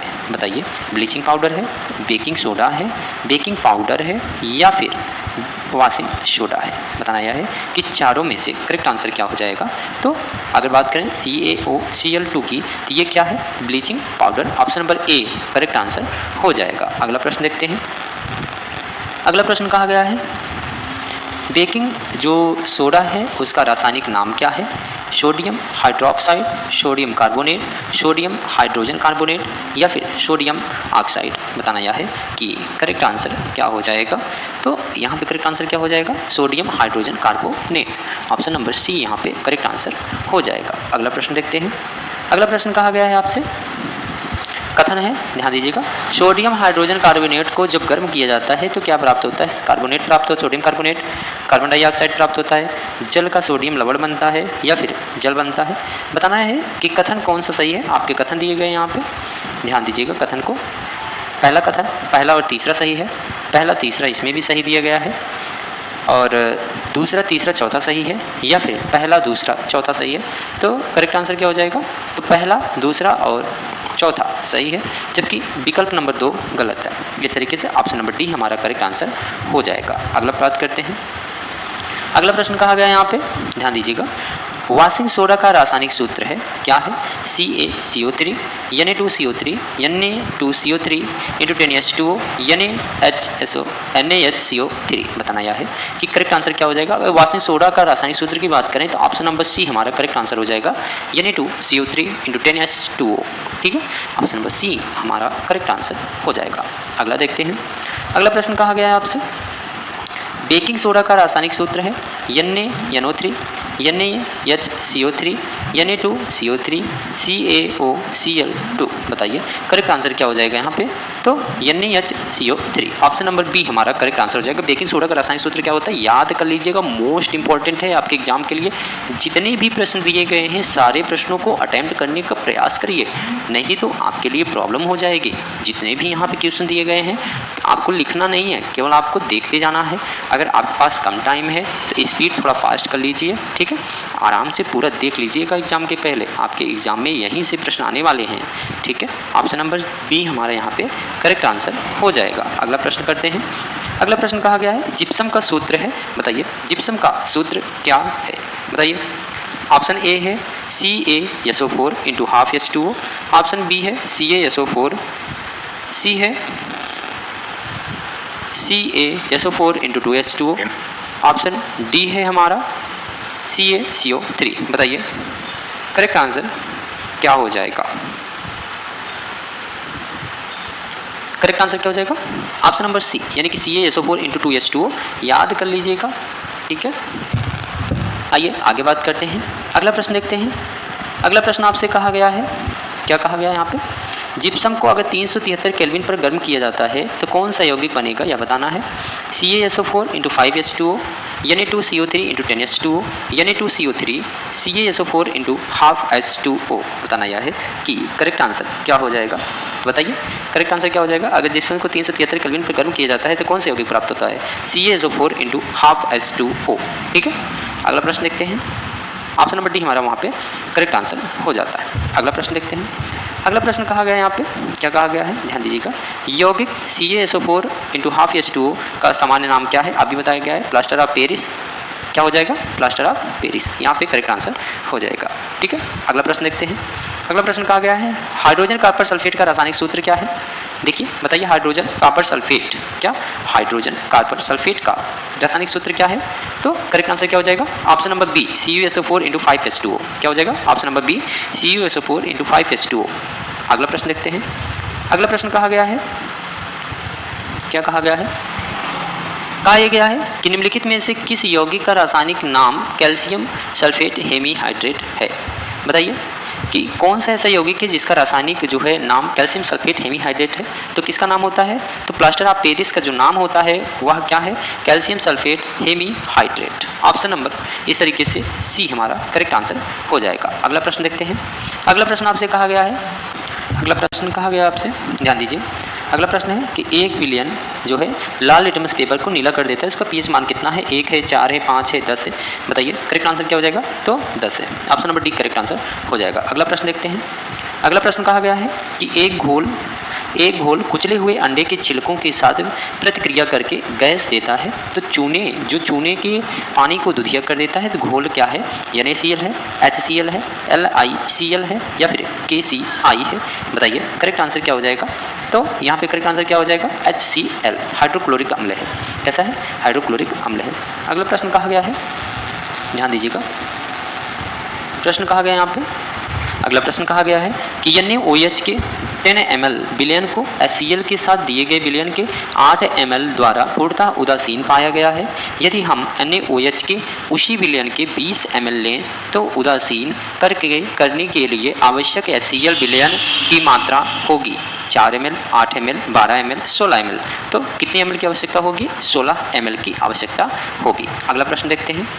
अगला प्रश्न कहा गया है यहाँ पे कि निम्नलिखित में से किस प्रकार की दवा का उपयोग अपच के इलाज के लिए किया जाता है। तो करेक्ट आंसर क्या हो जाएगा, एंटासिड का। किसका होता है, एंटासिड का। ठीक है, ध्यान दीजिए। अगर आपके एग्जाम में अति लघुत्तरीय प्रश्न या लघुत्तरीय प्रश्न पूछा जाएगा, 2 नंबर का आएगा, पूछा जाएगा संकेतक क्या है या फिर पूछा जाएगा सूचक क्या है। सूचक क्या है, तो वे पदार्थ जो अम्लीय या क्षारीय विलयनों में रंग बदलकर अम्लों या क्षारकों की पहचान कराने में मदद करते हैं, वो क्या कहलाते हैं, सूचक कहलाते हैं। अच्छा, सूचक 2 प्राकृतिक सूचक के नाम पूछा जा सकता है, तो बता दीजिएगा, हल्दी और लिटमस 2 हो जाएंगे। आगे पूछा जा सकता है आपसे कि 2 सिंथेटिक संकेतकों का जो है उदाहरण दीजिए, तो मिथाइल ऑरेंज हो जाएगा, फिनोल्फथीन हो जाएगा। ठीक है, घ्राण सूचक क्या है, वे पदार्थ जो अम्लीय और क्षारीय विलयनों में गंध बदलते हैं, यानी कि वे पदार्थ जो अम्लीय और क्षारीय विलयनों में गंध बदलते हैं घ्राण सूचक कहलाते हैं। अगला पूछा जा सकता है आपसे, घ्राण सूचकों की 3 उदाहरण दीजिए। क्या क्या हो जाएगा, वेनिला हो जाएगा, प्याज हो जाएगा, लौंग हो जाएगा। अच्छा, पूछा जा सकता है आपसे सार्वभौमिक सूचक क्या है, तो क्या कहेंगे आप, यह कई संकेतकों का मिश्रण है जो एक विलयन में हाइड्रोजन आयनों की विभिन्नता यानी कि सांद्रता पर अलग अलग रंग दिखाता है। अगला प्रश्न पूछा जा सकता है आपसे कि जब अम्ल किसी धातु के साथ क्रिया करता है तो सामान्यतः कौन सी गैस मुक्त होती है, तो हाइड्रोजन गैस मुक्त होती है। क्या गैस मुक्त होती है, कौन सी, हाइड्रोजन गैस मुक्त होती है। ठीक है, अगला प्रश्न पूछा जा सकता है कि जब अम्ल धातु कार्बोनेट हाइड्रोजन कार्बोनेट के साथ प्रक्रिया करती है यानी क्रिया करती है तो कौन सी गैस मुक्त होता है, तो कार्बन डाइऑक्साइड गैस यहाँ से मुक्त होती है। अगला प्रश्न आपसे हो सकता है पूछ ले कि अम्ल और क्षार के बीच प्रक्रिया क्या है, नमक और पानी। अगला प्रश्न देखते हैं। अगला प्रश्न पूछा जा सकता है कि हाइड्रोनियम ऑक्सोनियम आयन क्या है। जलीय विलयन में अगर बात करें हाइड्रोनियम और ऑक्सीनियम की, तो ध्यान दीजिएगा, जलीय विलयन में अम्ल द्वारा उत्पादित H+ आयन तुरंत जल के विलयन के साथ अभिक्रिया करके HO3+ आयन में परिवर्तित हो जाता है, जिसे हाइड्रोनियम या ऑक्सीनियम आयन के रूप में जाना जाता है। आज के लिए इतना ही। ध्यान दीजिए, आप चाहें तो इसमें जो है इसकी शॉर्ट ले सकते हैं, ये भी कुछ प्रश्न आपसे पूछे जा सकते हैं, ठीक है। हाँ, जैसे देखिए यहाँ पे इंपॉर्टेंट प्रश्न है, ब्लीचिंग पाउडर का सूत्र बताइए, तो याद किया रहेगा CaOCl2। पूछा जाता है बेकिंग जो है सोडा जो होता है उसका रसायन नाम क्या है, तो सोडियम हाइड्रोजन कार्बोनेट, ठीक है। इस तरीके से पूछा जा सकता है। देखिए यहाँ पे पूछा गया है कि जो है सोडियम वाशिंग सोडा का रासायनिक सूत्र लिखिए, तो Na2CO3 × 10H2O होता है, ठीक है। वाशिंग सोडा का रासायनिक नाम क्या है, हाइड्रेट सोडियम कार्बोनेट होता है, ठीक है। इस प्रकार से आपसे प्रश्न पूछा जा सकता है, याद कर लीजिएगा। सभी जितने भी आपको दिखाई दे रहे हैं इसकी शॉर्ट ले लीजिएगा, आपके लिए मोस्ट इंपॉर्टेंट काम करने वाले हैं। जितने भी यहाँ पे दिए जा रहे हैं सभी प्रश्न आप इसकी शॉर्ट ले करके देख लीजिएगा। अगर आपको नहीं आता है बताइएगा, समझा देंगे। मिलते हैं अगले वीडियो में, तब तक के लिए दीजिए मैं इजाज़त। धन्यवाद। जय हिंद, जय भारत। विकल्पी प्रश्न बनने वाले हैं मोस्ट इंपॉर्टेंट आपके एग्जाम के लिए, सभी के सभी यहाँ पे इंक्लूड किए गए हैं, ठीक है। आइए देखते हैं, बहुत फास्ट जो है हम लोग क्वेश्चंस को करेंगे। पहला प्रश्न है आपके लिए, कहा गया यहाँ पे निम्नलिखित में से कौन सी धातु सबसे अधिक तन्य है। बताना यह है कि इसमें से कौन सी ऐसी धातु है जो सबसे अधिक तन्य है, सोना, चांदी, तांबा, एल्यूमिनियम। बताइए इसमें से करेक्ट आंसर क्या हो जाएगा। बताना यह है, बहुविकल्पी प्रश्न दिया गया इसमें आपको ये बताना है कि ऑप्शन कौन सा सही है। इस टाइप के प्रश्न आपको एग्जाम में देखने को मिल जाएंगे। यह प्रश्न 2021 में पूछा गया है, 2022 में पूछा गया है, इसलिए यह एग्जाम के लिए आपके लिए इंपॉर्टेंट हो जाता है। बताना यह है कि सबसे अधिक जो है कौन सी है, या बताना है। तो करेक्ट आंसर क्या हो जाएगा, अगर सबसे ज़्यादा बात करें तो सोना की। ऑप्शन नंबर ए यहाँ पे करेक्ट आंसर हो जाएगा। आप चाहें तो हमें व्हाट्सएप पे भी फॉलो कर सकते हैं, टेलीग्राम ग्रुप में भी और इंस्टाग्राम पे भी आप फॉलो कर सकते हैं। आप सर्च करेंगे तो आपको वहाँ पे भी मैसेज कर सकते हैं। किसी भी प्रकार से अगर कोई प्रॉब्लम आती है तो आप मैसेज वहाँ पे कर सकते हैं, ठीक है। तो यहाँ पर ऑप्शन कौन सा, ए वाला हमारा करेक्ट आंसर था। अगला प्रश्न देखते हैं। अगला प्रश्न कहा गया आपसे कि वह धातु जो ऊष्मा की सर्वोत्तम जो है सुचालक है वह कौन है। अच्छा, बात करें सुचालक की, सुचालक किसे कहते हैं, जिसमें से जो धारा होती है ना वह आसानी से अगर फ्लो हो रहा है तो वह क्या हो जाता है, सुचालक हो जाता है। अच्छा, कुचालक क्या होता है, जिसमें से धारा का प्रवाह नहीं होता है, ठीक है। यहाँ क्या पूछा गया, अभी आपसे ये पूछा गया है कि बताइए कि वह धातु जो ऊष्मा की सर्वोत्तम सुचालक है वह कौन है, सोना, चांदी, एल्यूमिनियम या फिर सीसा। करेक्ट आंसर क्या हो जाएगा यहाँ पे, तो चांदी। ऑप्शन नंबर बी यहाँ पे करेक्ट आंसर हो जाएगा, ठीक है। अगला प्रश्न देखते हैं। अगला प्रश्न कहा गया यहाँ पे कि जो धातु जो कमरे के तापमान के जो है तापमान पर तरल रहता है, ऐसा धातु का नाम बताना है आपको कि जो कि कमरे के ताप पे जो है तरल रहता है। ध्यान दीजिए, यह 2025 में क्वेश्चन आएगा, मोस्ट इंपॉर्टेंट है, ठीक है। ध्यान रखिएगा इस बात का कि धातु का बताना यह है, ऐसा धातु का नाम बताना है जो कमरे के तापमान पर जो है तरल है, वह कौन सा है, गैलियम है, सीजियम है, सीसा है या फिर पारा है। तो करेक्ट आंसर क्या हो जाएगा, तो यहाँ पे करेक्ट आंसर क्या हो जाएगा, पारा। ऑप्शन नंबर डी यहाँ पे करेक्ट आंसर हो जाएगा, ठीक है। अगला प्रश्न बात करते हैं। अगला प्रश्न कहा गया है क्या, अगला प्रश्न है कि अधातु जो कमरे के तापमान पर तरल रहता है, अधातु पूछा गया है, कौन सा ऐसा अधातु है जो कमरे के तापमान पर जो है तरल रहता है, वह बताना है आपको। कौन है, आयोडीन है, क्लोरीन है, ब्रोमीन है, सल्फर है। बताना यह है कि करेक्ट आंसर क्या हो जाएगा। अगर अधातु की बात करें, ऐसे अधातु जो कमरे के तापमान पर क्या होता है, तरल होता है, तो कौन है, ब्रोमीन है। ऑप्शन नंबर बी या सी करेक्ट आंसर हो जाएगा, ठीक है। अगला प्रश्न देखिए, यह प्रश्न 2015 में पूछा गया था, 2017 में पूछा गया है, 2 बार यह प्रश्न पूछा जा चुका है कि अधातु जिसमें चमक होती है वह कौन है। ऐसी अधातु का नाम बताना जिसमें चमक होती है, कार्बन, सल्फर, फास्फोरस, आयोडीन। बताइए कौन सा ऐसा अधातु है जिसमें चमक होती है, तो कौन है, आयोडीन। ऑप्शन नंबर डी यहाँ पे करेक्ट आंसर हो जाएगा। और कौन होता है, ग्रेफाइट। कौन, ग्रेफाइट के अंदर भी जो है विशेष प्रकार की चमक होती है, ठीक है। तो इस तरीके से ऑप्शन नंबर डी हमारा करेक्ट आंसर हो जाता है। अगला प्रश्न देखते हैं। अगला प्रश्न कहा गया आपसे कि वह धातु जो चाकू से काटी जा सकती है वह कौन सी है। ऐसे धातु का नाम बताना है जो काटी जा सकती है चाकू से। ध्यान दीजिए, 2020 में यह प्रश्न पूछा जा चुका है। मैग्नीशियम है, सोडियम है, सीसा है, गैलियम है। बताइए कौन सी ऐसी धातु है जो कि जो है चाकू से काटी जा सकती है। अगर सीसा की बात करें, सीसा तो हो नहीं सकता, गैलियम नहीं हो सकता है, मैग्नीशियम भी नहीं हो सकता, बचा कौन, सोडियम। ऑप्शन नंबर बी हमारा करेक्ट आंसर हो जाएगा, क्योंकि सोडियम ऐसा है धातु जो कि मतलब चाकू से काटी जा सकती है। ऑप्शन नंबर बी यहाँ पे करेक्ट आंसर हो जाएगा। अगला प्रश्न देखते हैं। अगला प्रश्न कहा गया यहाँ पे कि निम्नलिखित में से कौन उभयधर्मी है। कौन उभयधर्मी है बताना है, Na2O, K2O, CuO, Al2O3। बताइए कौन ऐसा है जो कि उभयधर्मी है। अगर उभयधर्मी की बात करें तो option number D Al2O3 correct answer हो जाएगा। अगला प्रश्न देखते हैं। अगला प्रश्न कहा गया यहाँ पे, ध्यान दीजिएगा, कहा गया निम्नलिखित में से कौन सी धातु ऑक्साइड पानी में घुलनशील है। कौन सी ऐसी धातु है, धातु ऑक्साइड है जो कि पानी में घुलनशील है, Na2O या फिर 2O3, CuO या फिर PbO, ठीक है, लेड ऑक्साइड। बताइए करेक्ट आंसर क्या हो जाएगा। कौन सा ऐसा धातु है जो कि कौन सा धातु ऑक्साइड है जो कि पानी में घुलनशील है, तो कौन हो जाता है, Na2O। ये करेक्ट आंसर हमारा हो जाएगा क्या, Na2O। ऑप्शन नंबर ए यहाँ पे करेक्ट आंसर हो जाएगा। अगला प्रश्न देखते हैं।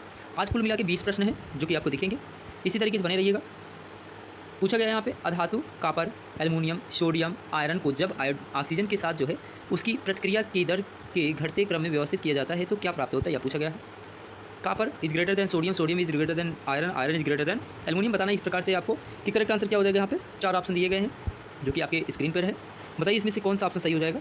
तो अगर देखा जाए सोडियम की, तो सोडियम ज़्यादा जो है क्रियाशील होता है एल्युमिनियम से, एल्युमिनियम ज़्यादा क्रियाशील होता है किससे, आयरन से, आयरन तो कॉपर से। सबसे ज़्यादा क्रियाशील कौन होता है, आपको कमेंट करके बताना है कि कौन सा ऐसा जो है धातु है जो सबसे ज़्यादा जो है क्रियाशील होता है। कमेंट करके बताइएगा कि करेक्ट आंसर कौन होगा। ठीक है, यहाँ पे क्या हो जाएगा, ऑप्शन नंबर सी हमारा यहाँ पे करेक्ट आंसर हो जाएगा। कौन हो जाएगा, ऑप्शन नंबर सी। अगला प्रश्न देखते हैं। अगला प्रश्न यहाँ पे कहा गया आपसे कि निम्नलिखित में से कौन सी धातु ऑक्सीजन के साथ तीव्रता से जो है क्रिया करती है। बताना है कि कौन सा ऐसा धातु है जो ऑक्सीजन के साथ बहुत तेज़ी से काम करती है, यानी क्रिया करती है। सोडियम है कि आयरन है कि पीबी है यानी कि लेड है, तांबा है, जब कहा गया यहाँ पे तांबा है, या फिर एजी है, सिल्वर। बताइए कि करेक्ट आंसर क्या हो जाएगा। कौन सी ऐसी धातु है जो ऑक्सीजन के साथ जो है प्रतिक्रिया करती है, यानी कि क्रिया करती है, कौन हो जाती है, सोडियम यानी। ठीक है, ऑप्शन नंबर ए यहाँ पे करेक्ट आंसर हो जाएगा। अगला प्रश्न देखते हैं। अगला प्रश्न कहा गया है कि निम्नलिखित में से कौन सी धातु उच्च तापमान पर ऑक्सीजन के साथ प्रक्रिया नहीं करती है। बताना यह है कि कौन नहीं करता है।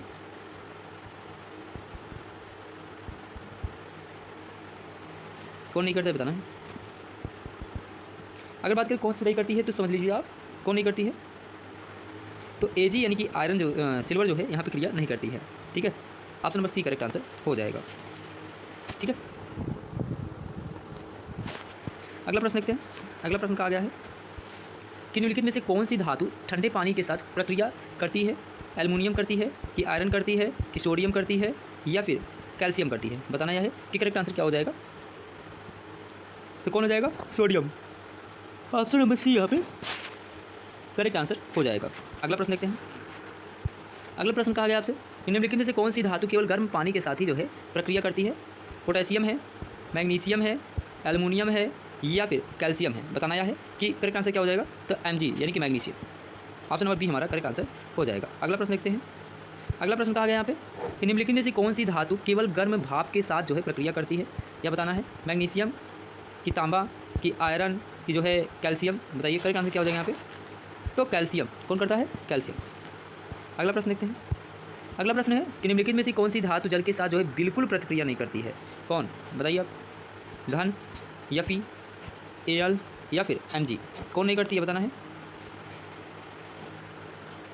यहाँ पे Cu है, घन नहीं है। कौन है, Cu है। बताइए करेक्ट आंसर क्या हो जाएगा। तो Cu हमारा करेक्ट आंसर हो जाएगा। जो कॉपर है वह जो है बिल्कुल प्रक्रिया नहीं करती है। अगला प्रश्न है।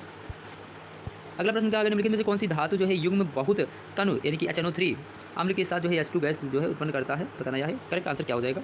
Cu, CO, Mg, Mg, Mn ये दिया गया है, या फिर एल्युमिनियम आयरन है, या फिर यहाँ पे सोडियम और पोटेशियम दिया गया है। बताइए करेक्ट आंसर क्या हो जाएगा। तो Mg, Mn correct answer. Option number B हमारा करेक्ट आंसर हो जाएगा। अगला प्रश्न देखते हैं।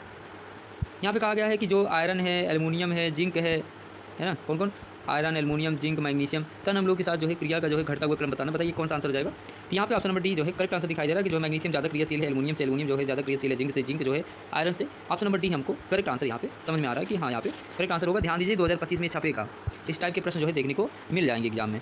ठीक है, अगला प्रश्न देखिए। अगला प्रश्न है निम्नलिखित में से कौन सी धातु जो है तन अम्लों से हाइड्रोजन को विस्थापित नहीं करती है। यह बताना है कौन नहीं करती है।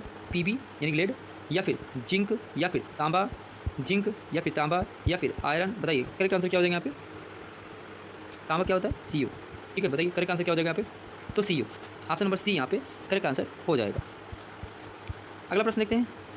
अगला प्रश्न आगे निम्नलिखित में से कौन सी धातु कॉपर सल्फेट के विलयन से जो है कॉपर विस्थापित करेगी। यह बताना है कौन करेगी। चांदी, सोना, जिंक, पारा। बताना है कि कौन सी जो है धातु कॉपर सल्फेट के विलयन से जो है कॉपर को विस्थापित कर देगी। तो कौन करती है, जिंक। जिंक का सिंबल क्या होता है, Zn। आपको कमेंट करके बताना है कि जिंक का एटॉमिक नंबर कितना होता है। अगला प्रश्न है। अगला प्रश्न कहा गया निम्नलिखित धातुओं में सबसे अधिक प्रतिक्रियाशील कौन सी है। सोना, पोटेशियम, एल्युमिनियम, सोडियम। बताइए निम्नलिखित धातुओं में से सबसे अधिक जो है जो प्रतिक्रियाशील होता है वह कौन सा है। तो कौन सा है, ऑप्शन नंबर बी यानी कि पोटेशियम। कौन है, पोटेशियम। अगला प्रश्न देखते हैं।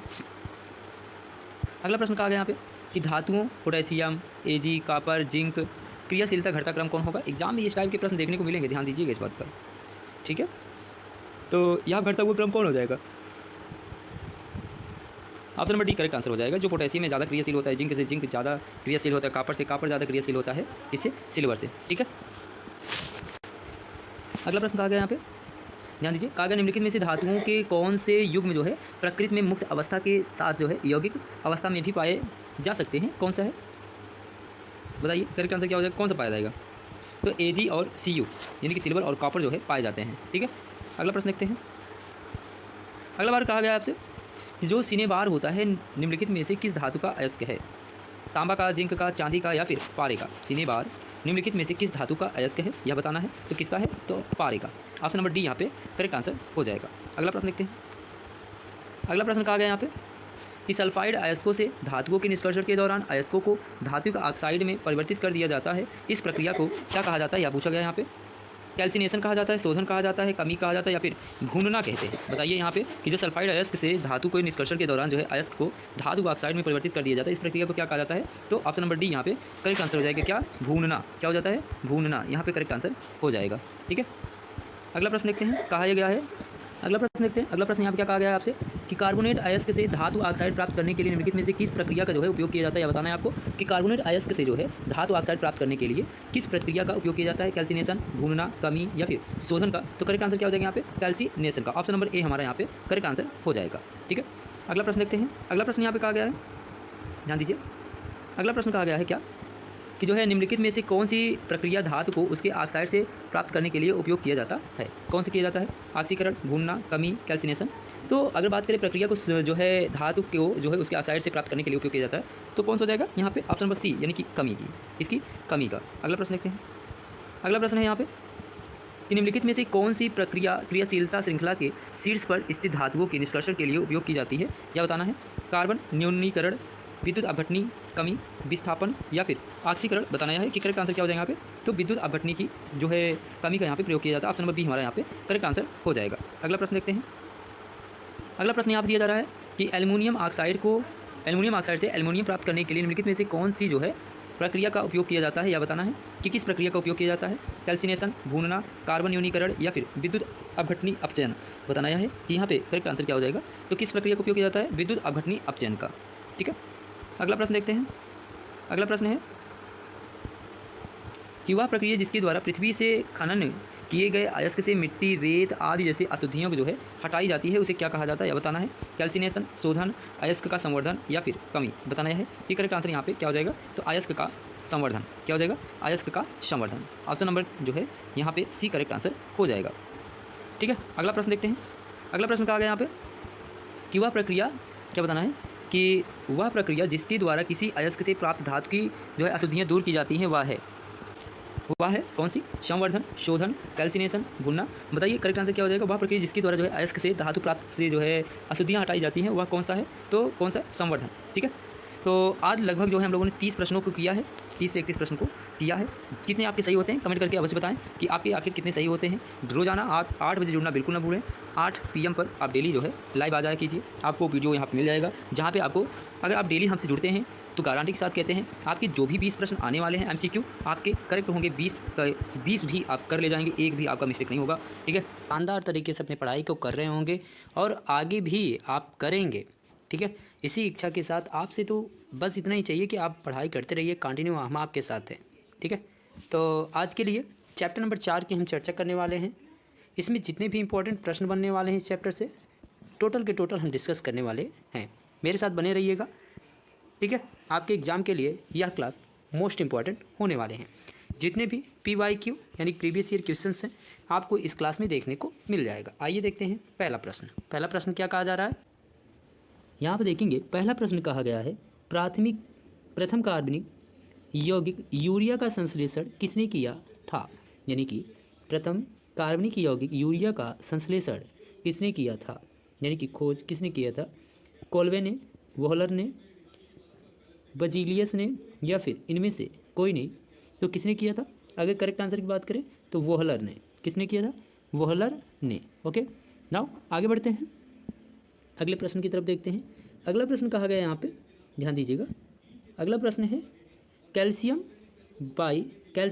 कार्बाइड जल के साथ जब अभिक्रिया करता है तो क्या देता है, यानी कि कैल्शियम कार्बाइड जब जल के साथ क्रिया करता है तो क्या देता है, मेथेन, एथेन, एथीन या फिर एथाइन। बताना यह है। करेक्ट आंसर यहाँ पे क्या हो जाएगा, तो यहाँ पे हो जाएगा correct answer ethyne. Option number D यहाँ पे करेक्ट आंसर हो जाएगा। ठीक है, आगे बढ़ते हैं, देखते हैं अगला प्रश्न क्या बनता है। अगला प्रश्न कहा गया है यहाँ पे, प्रश्न संख्या 2 दिया गया है। क्या दिया गया है, ध्यान दीजिएगा। तो प्रश्न संख्या 2 है, निम्न में से हाइड्रोकार्बन कौन है, H2O, C6H12O6, CO2 या फिर HNO3। बताना यह है कि करेक्ट आंसर यहाँ पे क्या होने वाला है। ओके, तो यहाँ करेक्ट आंसर की बात करें तो ऑप्शन नंबर बी यानी C6H12O6। कमेंट करके आपको ये बताना है कि C6H12O6 किसका सूत्र है। ठीक है, आगे बढ़ते हैं। अगला प्रश्न है, यहाँ पर कहा क्या गया है कि जो CHO है अभिक्रिया मूलक को कहते हैं। बताना यह है कि जो CHO है वह किस ग्रुप का है, एल्डिहाइड, एल्कोहल, कीटोन या फिर इनमें से कोई नहीं। तो CHO की अगर बात की जाए तो कौन सी ग्रुप का होता है यह बताना है, तो एल्डिहाइड। ऑप्शन नंबर ए यहाँ पे करेक्ट आंसर हो जाएगा। अगला प्रश्न है, अगला प्रश्न अगर देखें हम लोग तो अगला प्रश्न क्या कहा गया यहाँ पे, ध्यान दीजिएगा, 1 मिनट वेट कीजिए। अगला प्रश्न देखेंगे यहाँ पे, तो अगला प्रश्न है क्या कहा गया यहाँ पे, जो CHO है COOH अभिक्रियाशील मूलक को कहते हैं क्या, कीटोन, एल्डिहाइड, अम्ल या फिर ईथर। बताना यह है कि करेक्ट आंसर क्या हो जाएगा, तो क्या होता है यह, अम्ल। क्या कहलाता है, अम्ल कहलाता है। अगला देखा जाए, अगला प्रश्न देखिए, अगला प्रश्न यहाँ पे क्या कहा गया है। तो अगला प्रश्न है, निम्नलिखित में से कौन समावयवी है। बताना यह है कि समावयवी कौन है, C2H6, C6H6, C5H10, C2H12, C2H5OH, CH3O, CH3, CH4, CH6। बताना है करेक्ट आंसर क्या हो जाएगा, तो ऑप्शन नंबर सी यहाँ पे करेक्ट आंसर हो जाएगा। अगला प्रश्न देखते हैं। अगला प्रश्न यहाँ पे कहा गया है, निम्नलिखित में से कौन सहसंयोजी यौगिक है। अगर सहसंयोजक यौगिक की बात करें तो ऑप्शन नंबर ए यहाँ पे करेक्ट आंसर हो जाएगा, CH4 सहसंयोजक यौगिक है। Option number A correct answer हो जाएगा। अगले प्रश्न की बात करते हैं। तो अगला प्रश्न कहा गया है, निम्नलिखित में से यानी कि निम्न में से किस हाइड्रोकार्बन के 3 आबंध हैं। यानी कि बताना यह है कि निम्नलिखित में से किस हाइड्रोकार्बन के 3 आबंध हैं, तो C2H2 किसके होते हैं, C2H2। ऑप्शन नंबर डी यहाँ पे करेक्ट आंसर हो जाएगा। अगला प्रश्न देखते हैं। अगला कहा गया है, ब्यूटनान एक कार्बनिक यौगिक है जिसका प्रकृत्यात्मक समूह है, कौन है यह बताना है, तो कौन हो जाएगा, कीटोन। ऑप्शन नंबर सी यहाँ पे करेक्ट आंसर हो जाएगा। अगला प्रश्न देखा जाए। अगला यहाँ पे कहा गया है, नाइट्रोजन के 2 परमाणुओं के बीच कितने आबंध होते हैं। नाइट्रोजन के 2 परमाणुओं के बीच में कितने आबंध होते हैं, यहाँ पे 3 आबंध होते हैं, यानी कि 3 आबंध। ऑप्शन नंबर सी यहाँ पे करेक्ट आंसर हो जाएगा। अगला है, कहा गया है यहाँ पे, एल्कीन का सामान्य सूत्र है। एल्कीन का सामान्य सूत्र क्या है यह बताना है। कई बार आपसे पूछा गया है, यह पूछा आपके एग्ज़ाम में अवश्य जाएगा। ठीक है, इंपॉर्टेंट है 2025 के एग्जामिनेशन के लिए। तो बताना यह है कि एल्कीन का सामान्य सूत्र क्या है, तो सामान्य सूत्र क्या होता है, CnH2n। ऑप्शन नंबर बी यहाँ पे करेक्ट आंसर हो जाएगा। अगला देखते हैं। अगला प्रश्न कहा गया यहाँ पे, ध्यान दीजिए, चीनी का रासायनिक सूत्र है, यह बताना है कि चीनी का रासायनिक सूत्र क्या है, तो C12O C2 क्या होता है इसका, C12H22O11। ठीक है, अगला देखते हैं। अगला प्रश्न कहा गया यहाँ पे कि CnH2n+2 निम्नलिखित में से किस सामान्य सूत्र है, यानी किसका सामान्य सूत्र है यह बताना है। तो अगर बात करें CnH2n+2 के, तो यह किसका सूत्र होता है, एल्केन का। Option number C correct answer हो जाएगा। अगला है, ध्यान दीजिएगा, अगला प्रश्न है, ग्लूकोज का रासायनिक सूत्र है, तो ग्लूकोज का रासायनिक सूत्र क्या होता है, C6H12O6। ओके, अगला देखते हैं। अगला प्रश्न कहा गया है, कार्बोक्सिलिक समूह को सूचित किया जाता है किससे, तो CO से। किससे, CO से। ओके, अगला देखते हैं। अगला प्रश्न कहा गया यहाँ पे कि हीरा और ग्रेफाइट कार्बन के क्या हैं, तो कार्बन क्या है, ये अपर रूप है। जो हीरा और ग्रेफाइट होता है यह बेसिकली कार्बन का ही अपर रूप होता है। ऑप्शन नंबर यहाँ पे सी करेक्ट आंसर हो जाएगा। अगला है, अगला प्रश्न क्या कहा गया यह देखिए, अगला प्रश्न है मेथेनोइक अम्ल का सामान्य नाम क्या है, बताना यह है जो मेथेनोइक अम्ल होता है उसका सामान्य नाम क्या है, तो फार्मिक अम्ल। ऑप्शन नंबर ए यहाँ पे करेक्ट आंसर हो जाएगा। अगला देखते हैं, अगला प्रश्न कहा गया यहाँ पे, ध्यान दीजिएगा बहुत ध्यान से। एल्कोहल श्रेणी के यौगिकों में कौन सा अभिक्रियाशील समूह विद्यमान होता है, तो कौन सा होता है यह बताना है। तो एल्कोहल में हमेशा देखेंगे आप तो OH होगा, क्या होगा, OH होगा। ओके ना, अगला प्रश्न देखते हैं। अगला प्रश्न कहा गया यहाँ पे ऑक्सीजन के दो परमाणुओं के बीच कितने आबंध होते हैं, ऑक्सीजन के दो परमाणुओं के बीच में कितने आबंध होते हैं यह बताना है, तो 2 आबंध होते हैं। ऑप्शन नंबर बी यहाँ पे करेक्ट आंसर हो जाएगा। अगला देखते हैं, अगला प्रश्न कहा गया यहाँ पे नाइट्रोजन अणु में, क्या पूछा गया, नाइट्रोजन अणु में कितने सहसंयोजक बंध होते हैं यह बताना है। तो कितने नाइट्रोजन अणु में अभी बताया हमने 3 होते हैं, कितने होते हैं, 3 होते हैं। अगला प्रश्न देखते हैं, अगला कहा गया कौन जो है सहसंयोजक यौगिक है, तो सहसंयोजक यौगिक कौन है, CH4 methane. Option number A यहाँ पे करेक्ट आंसर हो जाएगा। अगला है सोडियम के टुकड़े को, क्या कहा गया, सोडियम के टुकड़े को एथेनॉल में डालने पर कौन सी गैस निकलती है, तो कौन सी निकलती है, हाइड्रोजन गैस जो है मुक्त होती है। सोडियम के टुकड़े को जब एथेनॉल में डाला जाता है तो वहाँ से कौन सी गैस निकलती है, ऑलवेज जो है H2 गैस वहाँ से मुक्त होती है। ऑप्शन नंबर ए यहाँ पे करेक्ट आंसर हो जाएगा। अगला है, क्या कहा गया, ध्यान दीजिएगा, मीथेन, ईथेन और प्रोपेन किस श्रेणी के सदस्य हैं, बताया है कि जो मीथेन है, ईथेन है, प्रोपेन है, किस श्रेणी के सदस्य हैं, तो ये किस श्रेणी के हैं, समजातीय श्रेणी के हो जाते हैं। ठीक है, अगला प्रश्न है, ध्यान दीजिएगा, अगला है निम्नलिखित में से कौन एथेनोइक अम्ल का तनघोल है, तो कौन है, सिरका। ऑप्शन नंबर ए यहाँ पे करेक्ट आंसर हो जाएगा। पूछा गया अगला प्रश्न हेक्सेन का रासायनिक सूत्र है, हेक्सेन का रासायनिक सूत्र क्या होता है यह बताना है। तो क्या होता है, C6H14, क्या होता है, C6H14। ठीक है, ऑप्शन नंबर यहाँ ए पे करेक्ट आंसर हो जाएगा। अगला है अभिक्रियाशील समूह OHCO यौगिक कहलाते हैं, क्या कहलाते हैं, कार्बोक्सिलिक अम्ल कहलाते हैं।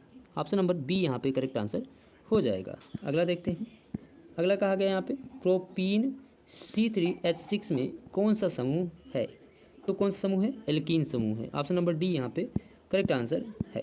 अगला देखते हैं, अगला कहा गया है जंतु वसा में संतृप्त वसा अम्ल हो जाता है जो स्वास्थ्य के लिए क्या होता है यह बताना है, तो क्या होता है, हानिकारक होता है। ऑप्शन नंबर बी यहाँ पे करेक्ट आंसर हो जाएगा। अगला प्रश्न देखते हैं, अगला प्रश्न है वनस्पति तेलों के हाइड्रोजनीकरण में किस उत्प्रेरक का उपयोग किया जाता है यह बताना है। तो किसका उपयोग किया जाता है, निकेल का। किसका प्रयोग किया जाता है, निकेल का। ओके नाउ अगला प्रश्न देखते हैं, अगला प्रश्न है प्रोपेनल यानी कि CH3H5CHO में कौन सा प्रक्रियात्मक समूह है, तो कौन सा है, एल्डिहाइड समूह है। ऑप्शन नंबर ए यहाँ पे करेक्ट आंसर हो जाएगा। अगला प्रश्न है एक अणुसूत्र परंतु विभिन्न संरचना वाले यौगिक कहलाते हैं, एक अणुसूत्र परंतु विभिन्न संरचना मतलब अलग अलग प्रकार की संरचना वाले कहलाते हैं, क्या कहलाते हैं, सम अवयवी कहलाते हैं। क्या कहलाते हैं, सम अवयवी। अगला प्रश्न देखते हैं C2H2 कार्बनिक यौगिक को एथाइन कहा जाता है, इसके 2 कार्बन परमाणुओं के बीच कितने बंध होंगे, तो कितने होंगे, त्रिबंध होते हैं। कितने बंध, त्रिबंध होते हैं। अगला प्रश्न है, अगला प्रश्न कहा गया प्रोपेन की आणविक संरचना निम्नलिखित में से कौन है यह बताना है। प्रोपेन की आणविक संरचना की अगर बात करें तो ऑप्शन नंबर यहाँ पे बी करेक्ट आंसर हो जाएगा। इसी के साथ जितने प्रश्न आपके कराए गए हैं सभी के सभी मोस्ट इंपॉर्टेंट है। इसी तरीके से आप हमारे साथ बने रहिए, डेली 8:30 बजे जुड़ना बिल्कुल ना भूलें। ठीक है, हम लोग 8:30 पे डेली जुड़ेंगे और साइंस की क्लास को बेहतरीन तरीके से करेंगे। ओके, तो जुड़े रहिए और लाइक कमेंट करना बिल्कुल ना भूलें, लास्ट में आपके कमेंट को लिया जाएगा। ठीक है, तो मिलते हैं अगले वीडियो में, दीजिए हमें इजाज़त। आप सभी आशा करते हैं बहुत ही बेहतर होंगे और शानदार तरीके से अपनी पढ़ाई को आप जारी कर रहे होंगे और पढ़ रहे होंगे अपने बेहतरीन तरीके से अपने क्लासेस को। आप डेली हमसे 8 बजे जुड़ करके अपनी पढ़ाई का और भी बेहतर बना सकते हैं। आइए देखते हैं आज के कुछ महत्वपूर्ण प्रश्नों को। पहला प्रश्न है यहाँ पे गोली दर्पण की वक्रता त्रिज्या उसकी फोकस दूरी की होती है। बताना यह है कि जो गोली दर्पण की वक्रता त्रिज्या होती है उसकी फोकस दूरी कितना होती है। ऑप्शन ए है दोगुनी, ऑप्शन बी है आधी, 3 गुनी, या फिर इनमें से कोई नहीं। बताइए कि गोली दर्पण की वक्रता त्रिज्या उसकी फोकस दूरी की होती है, कितनी होती है? तो 2 गुनी होती है। कितनी होती है? 2 गुनी होती है। क्या पूछा गया है? जो वक्रता त्रिज्या है अर्थात r है, फोकस दूरी की कितनी होती है? तो 2 गुनी होती है।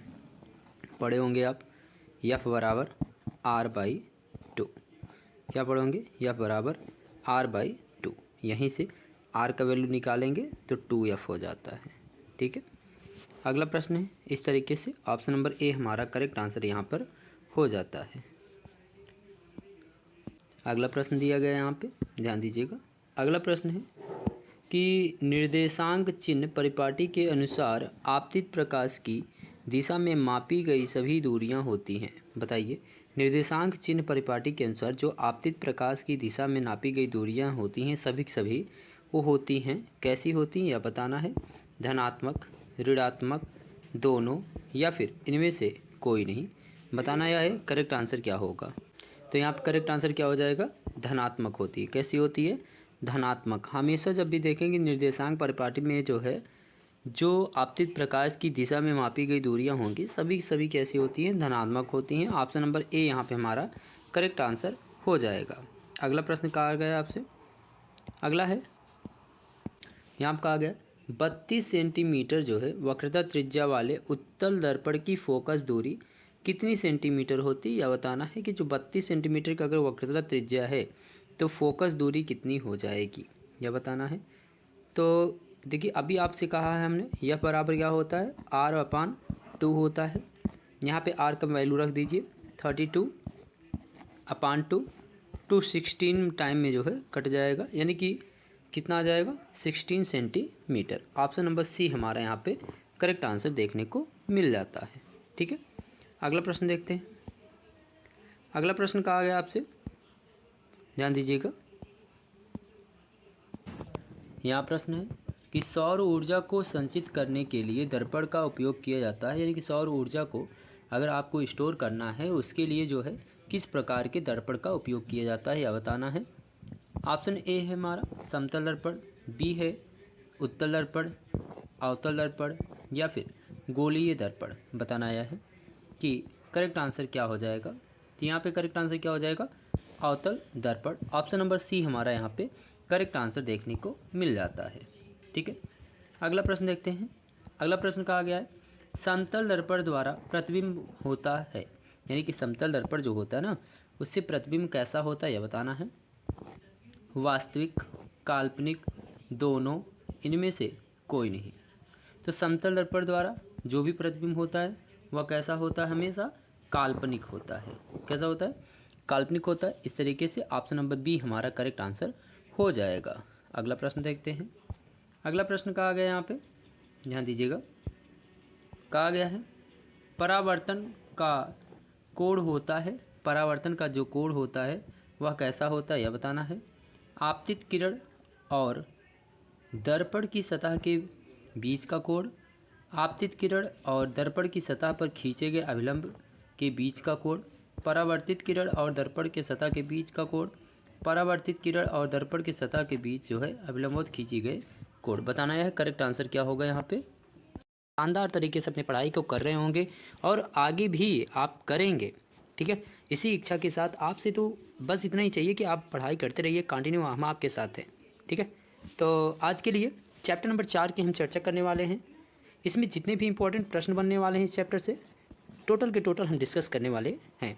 मेरे साथ बने रहिएगा। ठीक है, आपके एग्ज़ाम के लिए यह क्लास मोस्ट इम्पॉर्टेंट होने वाले हैं। जितने भी PYQ यानी प्रीवियस ईयर क्वेश्चंस हैं आपको इस क्लास में देखने को मिल जाएगा। आइए देखते हैं पहला प्रश्न। पहला प्रश्न क्या कहा जा रहा है, यहाँ पर देखेंगे। पहला प्रश्न कहा गया है प्रथम कार्बनिक यौगिक यूरिया का संश्लेषण किसने किया था, यानी कि प्रथम कार्बनिक यौगिक यूरिया का संश्लेषण किसने किया था, यानी कि खोज किसने किया था। कोल्वे ने, वोहलर ने, बजीलियस ने, या फिर इनमें से कोई नहीं। तो किसने किया था? अगर करेक्ट आंसर की बात करें तो वोहलर ने। किसने किया था? वोहलर ने। ओके, नाउ आगे बढ़ते हैं। अगले प्रश्न की तरफ देखते हैं। अगला प्रश्न कहा गया है यहाँ पे, ध्यान दीजिएगा। अगला प्रश्न है कैल्शियम कार्बाइड जल के साथ जब अभिक्रिया करता है तो क्या देता है। यानी कि कैल्शियम कार्बाइड जब जल के साथ क्रिया करता है तो क्या देता है, मेथेन, एथेन, एथीन या फिर एथाइन। बताना यह है। करेक्ट आंसर यहाँ पे क्या हो जाएगा, तो यहाँ पे हो जाएगा correct answer ethyne. Option number D यहाँ पे करेक्ट आंसर हो जाएगा। ठीक है, आगे बढ़ते हैं, देखते हैं अगला प्रश्न क्या बनता है। अगला प्रश्न कहा गया है यहाँ पे, प्रश्न संख्या 2 दिया गया है। क्या दिया गया है, ध्यान दीजिएगा।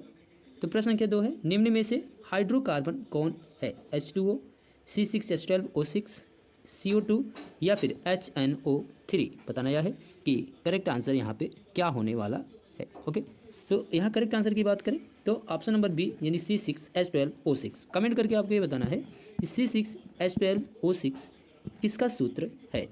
ठीक है, आगे बढ़ते हैं। अगला प्रश्न है, यहाँ पर कहा क्या गया है कि जो CHO है अभिक्रिया मूलक को कहते हैं। बताना यह है कि जो CHO है वह किस ग्रुप का है, एल्डिहाइड, एल्कोहल, कीटोन या फिर इनमें से कोई नहीं। तो CHO की अगर बात की जाए तो कौन सी ग्रुप का होता है यह बताना है, तो एल्डिहाइड। ऑप्शन नंबर ए यहाँ पे करेक्ट आंसर हो जाएगा। अगला प्रश्न है, अगला प्रश्न अगर देखें हम लोग तो अगला प्रश्न क्या कहा गया यहाँ पे, ध्यान दीजिएगा, 1 मिनट वेट कीजिए। अगला प्रश्न देखेंगे यहाँ पे। तो अगला प्रश्न है, क्या कहा गया यहाँ पे, जो CHO है COOH अभिक्रियाशील मूलक को कहते हैं क्या, कीटोन, एल्डिहाइड, अम्ल या फिर ईथर। बताना यह है कि करेक्ट आंसर क्या हो जाएगा, तो क्या होता है यह अम्ल, क्या कहलाता है, अम्ल कहलाता है। अगला देखा जाए, अगला प्रश्न देखिए। अगला प्रश्न यहाँ पे क्या कहा गया है, तो अगला प्रश्न है, निम्नलिखित में से कौन समावयवी है। बताना यह है कि समावयवी कौन है, C2H6, C6H6, C5H10, C2H12, C2H5OH, CH3O, CH3, CH4, CH6। बताना है करेक्ट आंसर क्या हो जाएगा, तो ऑप्शन नंबर सी यहाँ पे करेक्ट आंसर हो जाएगा। अगला प्रश्न देखते हैं। अगला प्रश्न यहाँ पे कहा गया है, निम्नलिखित में से कौन सहसंयोजी यौगिक है। अगर सहसंयोजक यौगिक की बात करें तो ऑप्शन नंबर ए यहाँ पे करेक्ट आंसर हो जाएगा, CH4 सहसंयोजक यौगिक है। Option number A correct answer हो जाएगा। अगले प्रश्न की बात करते हैं। तो अगला प्रश्न कहा गया है, निम्नलिखित में से यानी कि निम्न में से किस हाइड्रोकार्बन के 3 आबंध हैं। यानी कि बताना यह है कि निम्नलिखित में से किस हाइड्रोकार्बन के 3 आबंध हैं, तो C2H2 किसके होते हैं, C2H2। ऑप्शन नंबर डी यहाँ पे करेक्ट आंसर हो जाएगा। अगला प्रश्न देखते हैं। अगला कहा गया है, ब्यूटनान एक कार्बनिक यौगिक है जिसका प्रकृत्यात्मक समूह है, कौन है यह बताना है, तो कौन हो जाएगा, कीटोन। ऑप्शन नंबर सी यहाँ पे करेक्ट आंसर हो जाएगा। अगला प्रश्न देखा जाए। अगला यहाँ पे कहा गया है, नाइट्रोजन के 2 परमाणुओं के बीच कितने आबंध होते हैं। नाइट्रोजन के 2 परमाणुओं के बीच में कितने आबंध होते हैं, यहाँ पे 3 आबंध होते हैं, यानी कि 3 आबंध। ऑप्शन नंबर सी यहाँ पे करेक्ट आंसर हो जाएगा। अगला है, कहा गया है यहाँ पे, एल्कीन का सामान्य सूत्र है। एल्कीन का सामान्य सूत्र क्या है यह बताना है। कई बार आपसे पूछा गया है, यह पूछा आपके एग्ज़ाम में अवश्य जाएगा। ठीक है, इंपॉर्टेंट है 2025 के एग्जामिनेशन के लिए।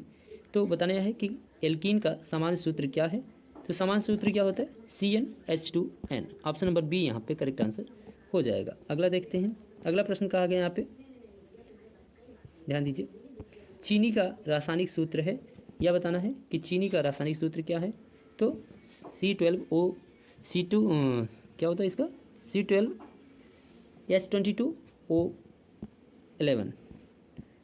ठीक है, अगला देखते हैं। अगला प्रश्न कहा गया यहाँ पे कि CnH2n+2 निम्नलिखित में से किस समान सूत्र है, यानी किसका समान सूत्र है यह बताना है।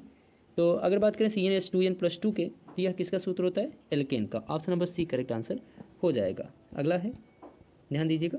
अगला प्रश्न है, ग्लूकोज का रासायनिक सूत्र है, तो ग्लूकोज का रासायनिक सूत्र क्या होता है, C6H12O6। ओके, अगला देखते हैं। अगला प्रश्न कहा गया है, कार्बोक्सिलिक समूह को सूचित किया जाता है किससे, तो CO से, इससे CO से। ओके, अगला देखते हैं। अगला प्रश्न कहा गया यहाँ पे कि हीरा और ग्रेफाइट कार्बन के क्या हैं, तो कार्बन क्या है, ये अपर रूप है। जो हीरा और ग्रेफाइट होता है यह बेसिकली कार्बन का ही अपर रूप होता है। ऑप्शन नंबर यहाँ पे सी करेक्ट आंसर हो जाएगा। अगला प्रश्न क्या कहा गया, यह देखिए। अगला प्रश्न है मेथेनोइक अम्ल का सामान्य नाम क्या है, बताना यह है। जो मेथेनोइक अम्ल होता है उसका सामान्य नाम क्या है, तो फार्मिक अम्ल। ऑप्शन नंबर ए यहाँ पे करेक्ट आंसर हो जाएगा। अगला देखते हैं। अगला प्रश्न कहा गया यहाँ पे, ध्यान दीजिएगा बहुत ध्यान से। एल्कोहल श्रेणी के यौगिकों में कौन सा अभिक्रियाशील समूह विद्यमान होता है, तो कौन सा होता है यह बताना है। तो एल्कोहल में हमेशा देखेंगे आप तो OH होगा, क्या होगा, OH होगा। ओके ना। अगला प्रश्न देखते हैं।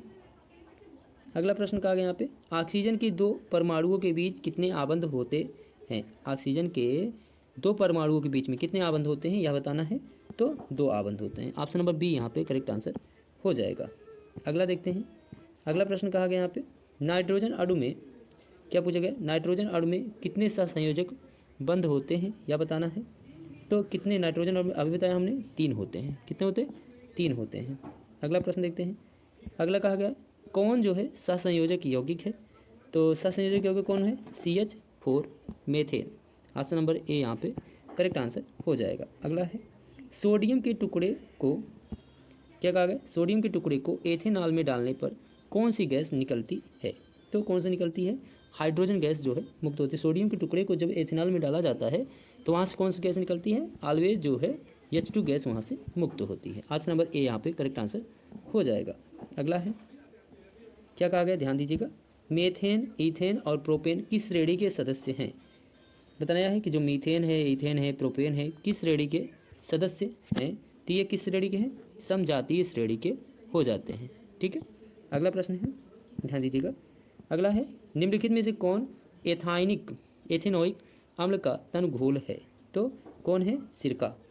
ऑप्शन नंबर ए यहाँ पे करेक्ट आंसर हो जाएगा। पूछा गया अगला प्रश्न, हेक्सेन का रासायनिक सूत्र है। हेक्सेन का रासायनिक सूत्र क्या होता है यह बताना है। तो क्या होता है, C6H14। क्या होता है, C6H14। ठीक है। ऑप्शन नंबर यहाँ ए पे करेक्ट आंसर हो जाएगा। अगला है अभिक्रियाशील समूह OHCO यौगिक कहलाते हैं, क्या कहलाते हैं, कार्बोक्सिलिक अम्ल कहलाते हैं। ऑप्शन नंबर बी यहाँ पे करेक्ट आंसर हो जाएगा। अगला देखते हैं। अगला कहा गया यहाँ पे प्रोपीन C3H6 में कौन सा समूह है, तो कौन सा समूह है, एल्कीन समूह है। ऑप्शन नंबर डी यहाँ पे करेक्ट आंसर है। अगला देखते हैं। अगला कहा गया है जंतु वसा में संतृप्त वसा अम्ल हो जाता है, जो स्वास्थ्य के लिए क्या होता है यह बताना है। तो क्या होता है, हानिकारक होता है। ऑप्शन नंबर बी यहाँ पे करेक्ट आंसर हो जाएगा। अगला प्रश्न देखते हैं। अगला प्रश्न है वनस्पति तेलों के हाइड्रोजनीकरण में किस उत्प्रेरक का उपयोग किया जाता है यह बताना है। तो किसका उपयोग किया जाता है, निकेल का। किसका प्रयोग किया जाता है, निकेल का। ओके नाउ अगला प्रश्न देखते हैं। अगला प्रश्न है प्रोपेनल यानी कि CH3H5CHO में कौन सा प्रक्रियात्मक समूह है, तो कौन सा है, एल्डिहाइड समूह है। ऑप्शन नंबर ए यहाँ पे करेक्ट आंसर हो जाएगा। अगला प्रश्न है एक अणुसूत्र परंतु विभिन्न संरचना वाले यौगिक कहलाते हैं। एक अणुसूत्र परंतु विभिन्न संरचना, मतलब अलग अलग प्रकार की संरचना वाले कहलाते हैं, क्या कहलाते हैं, सम अवयवी कहलाते हैं। क्या कहलाते हैं, सम अवयवी। अगला प्रश्न देखते हैं। C2H2 कार्बनिक यौगिक को एथाइन कहा जाता है। इसके 2 कार्बन परमाणुओं के बीच कितने बंध होंगे, तो कितने होंगे, त्रिबंध होते हैं। कितने बंध, त्रिबंध होते हैं। अगला प्रश्न है। अगला प्रश्न कहा गया प्रोपेन की आणविक संरचना निम्नलिखित में से कौन है यह बताना है। प्रोपेन की आणविक संरचना की अगर बात करें तो ऑप्शन नंबर यहाँ पे बी करेक्ट आंसर हो जाएगा। इसी के साथ जितने प्रश्न आपके कराए गए हैं सभी के सभी मोस्ट इंपॉर्टेंट है। इसी तरीके से आप हमारे साथ बने रहिए। डेली 8:30 बजे जुड़ना बिल्कुल ना भूलें। ठीक है। हम लोग 8:30 पे डेली जुड़ेंगे और साइंस की क्लास को बेहतरीन तरीके से करेंगे। ओके, तो जुड़े रहिए और लाइक कमेंट करना बिल्कुल ना भूलें। लास्ट में आपके कमेंट को लिया जाएगा। ठीक है, तो मिलते हैं अगले वीडियो में। दीजिए हमें इजाज़त।